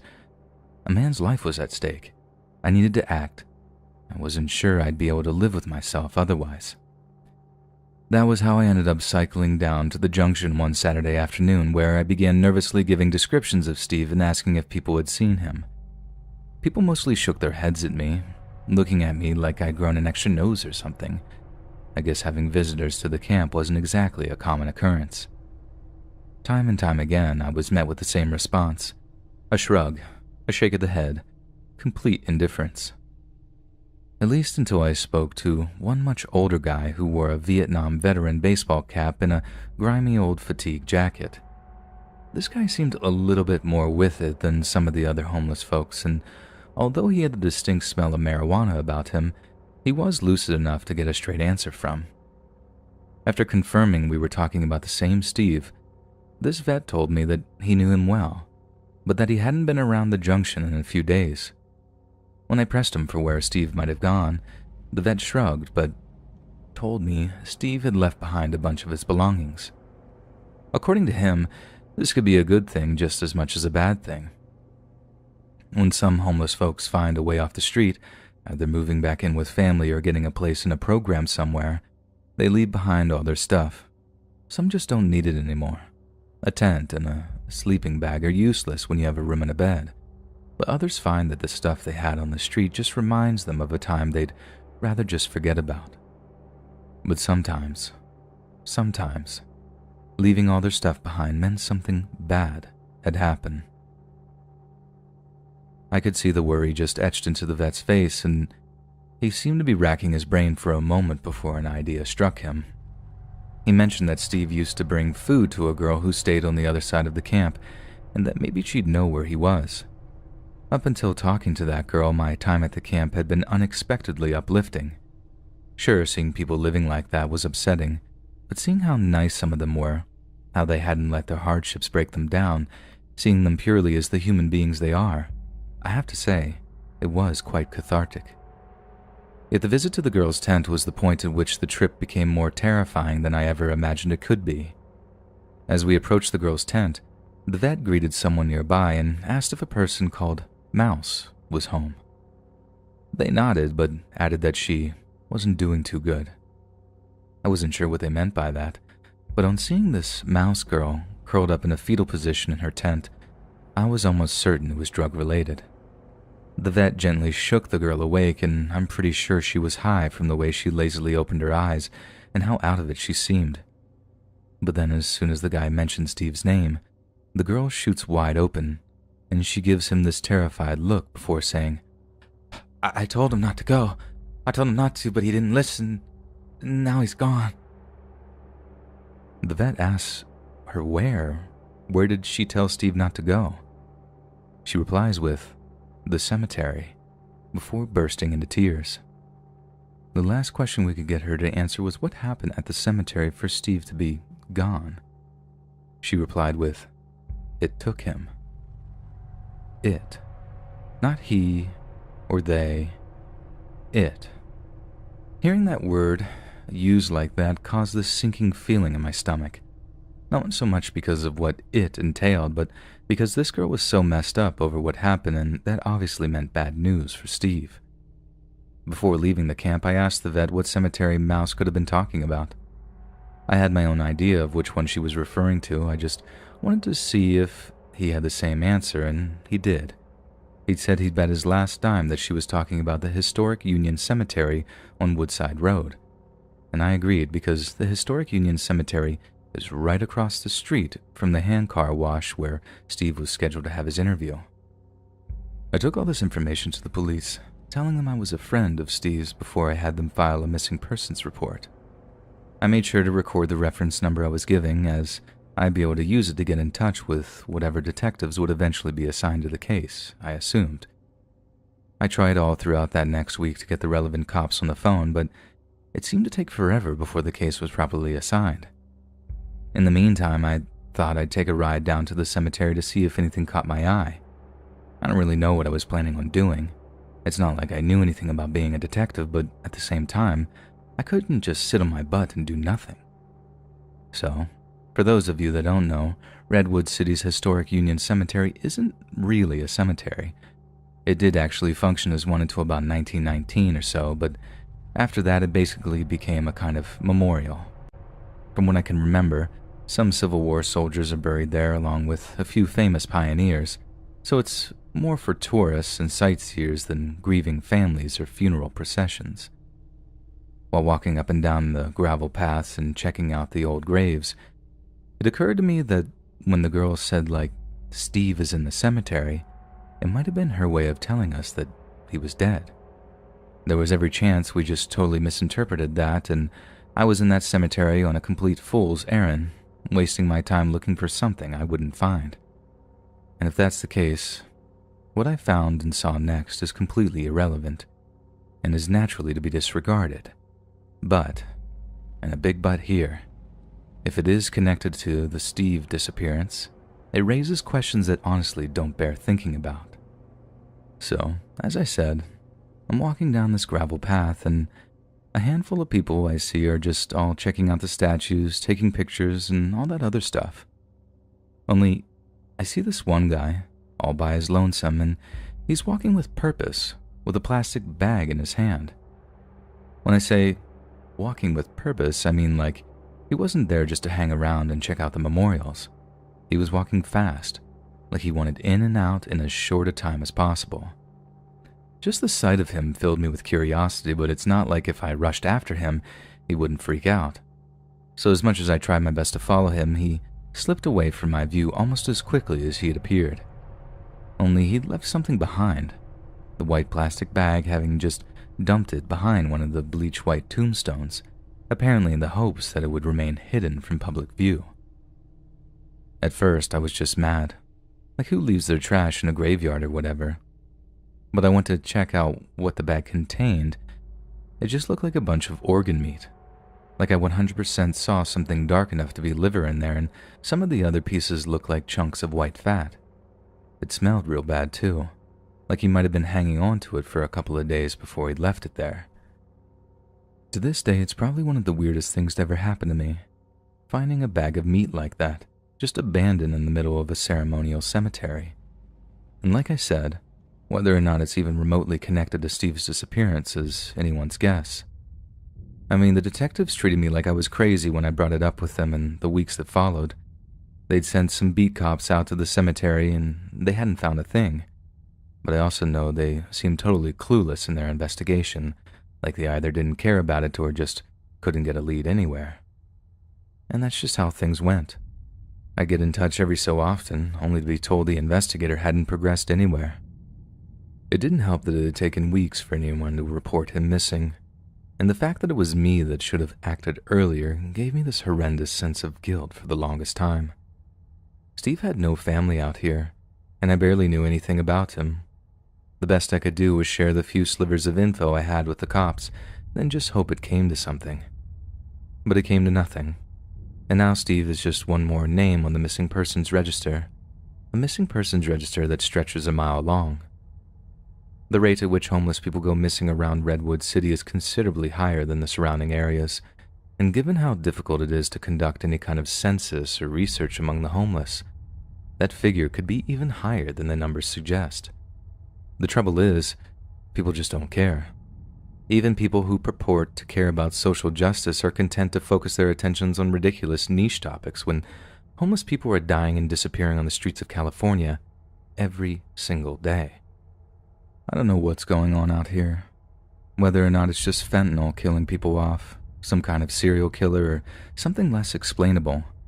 But something is killing homeless people at a totally disproportionate rate, and all kinds of other weird stuff is going on to boot.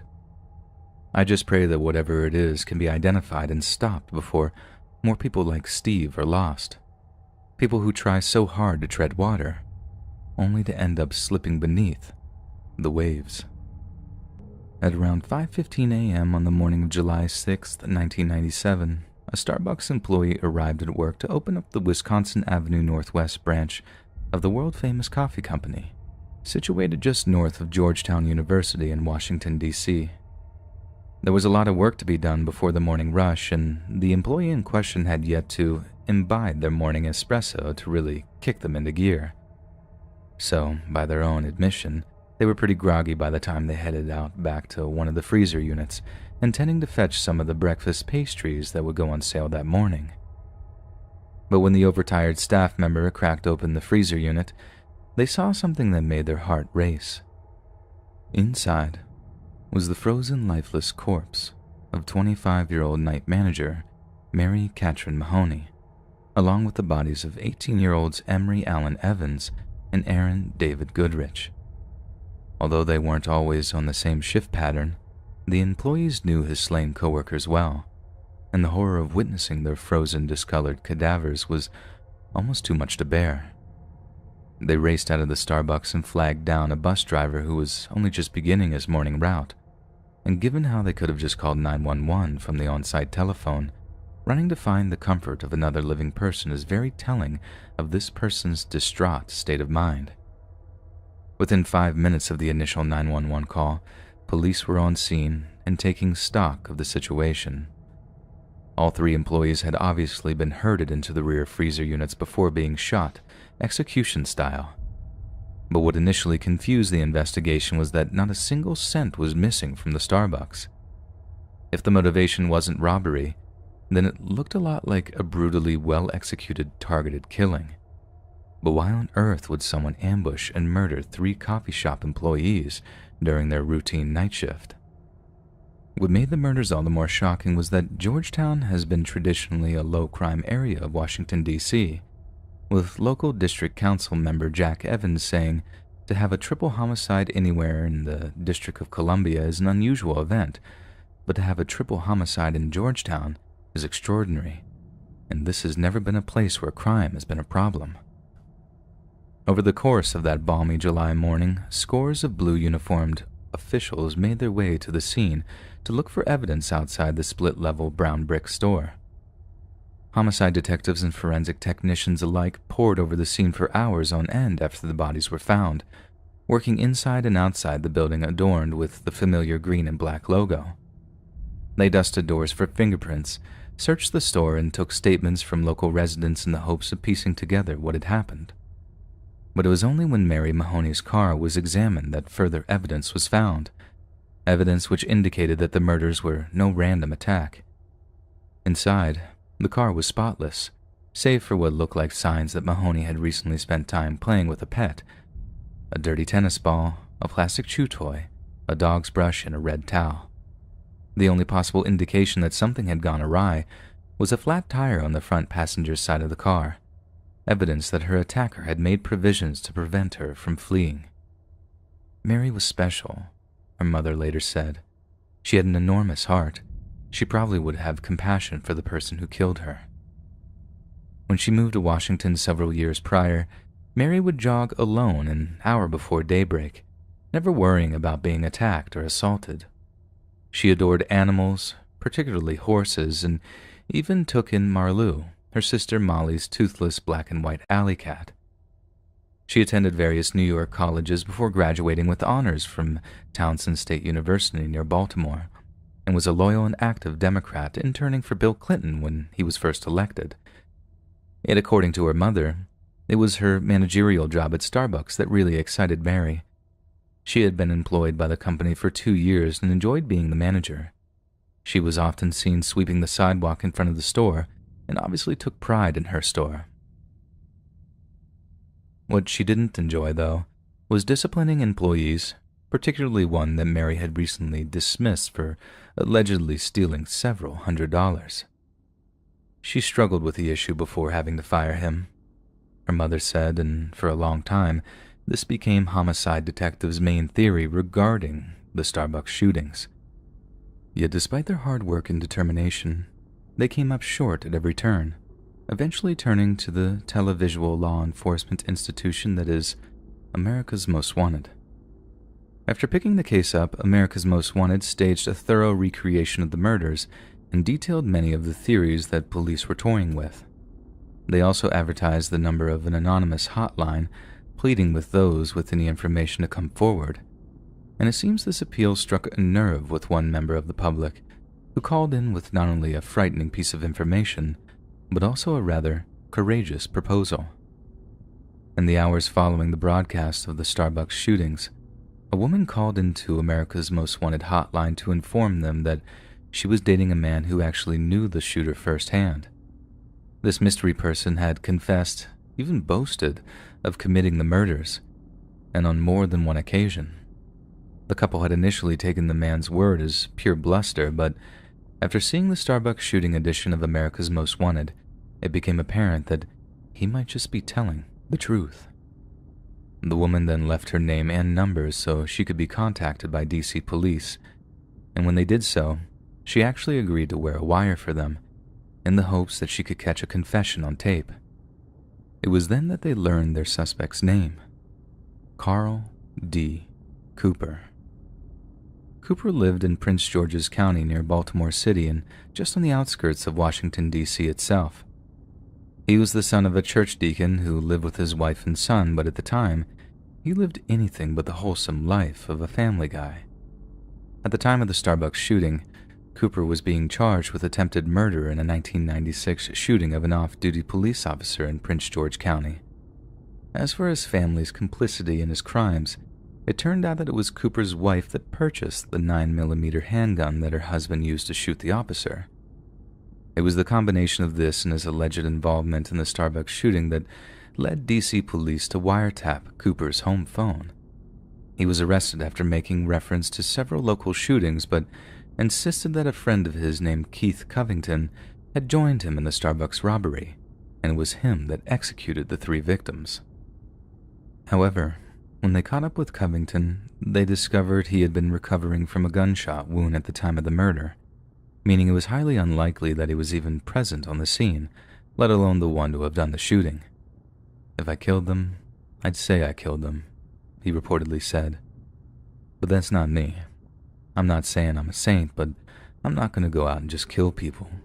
You gotta be a dummy or a psycho to do something like that. It's pure evil.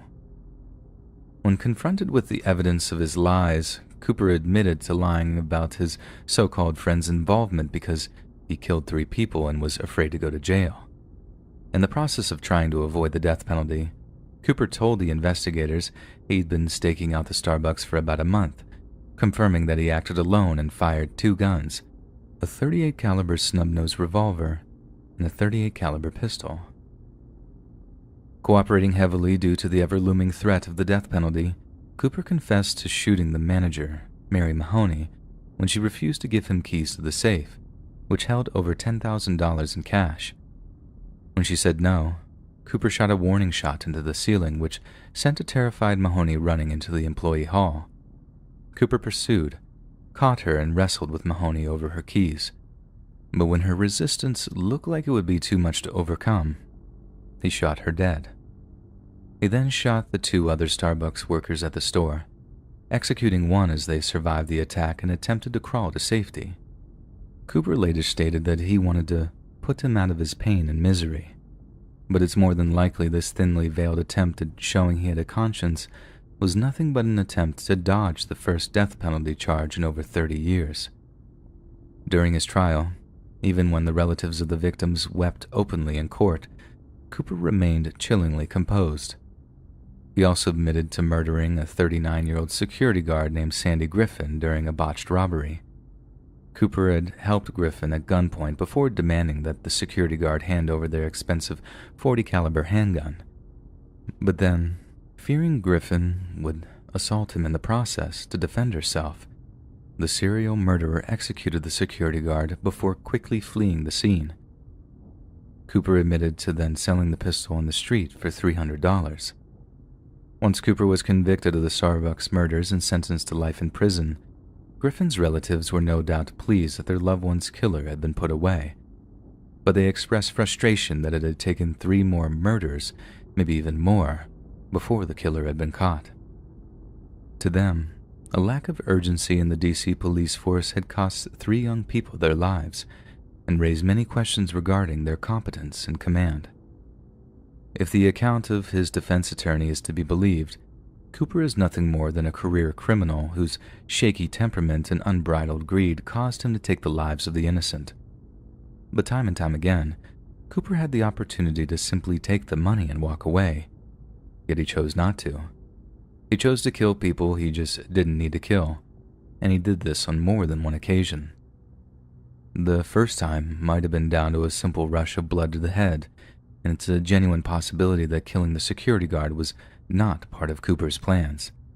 But there's also a possibility that killing him proved to be something of a thrill that Cooper wanted to replicate in executing the 3 Starbucks workers.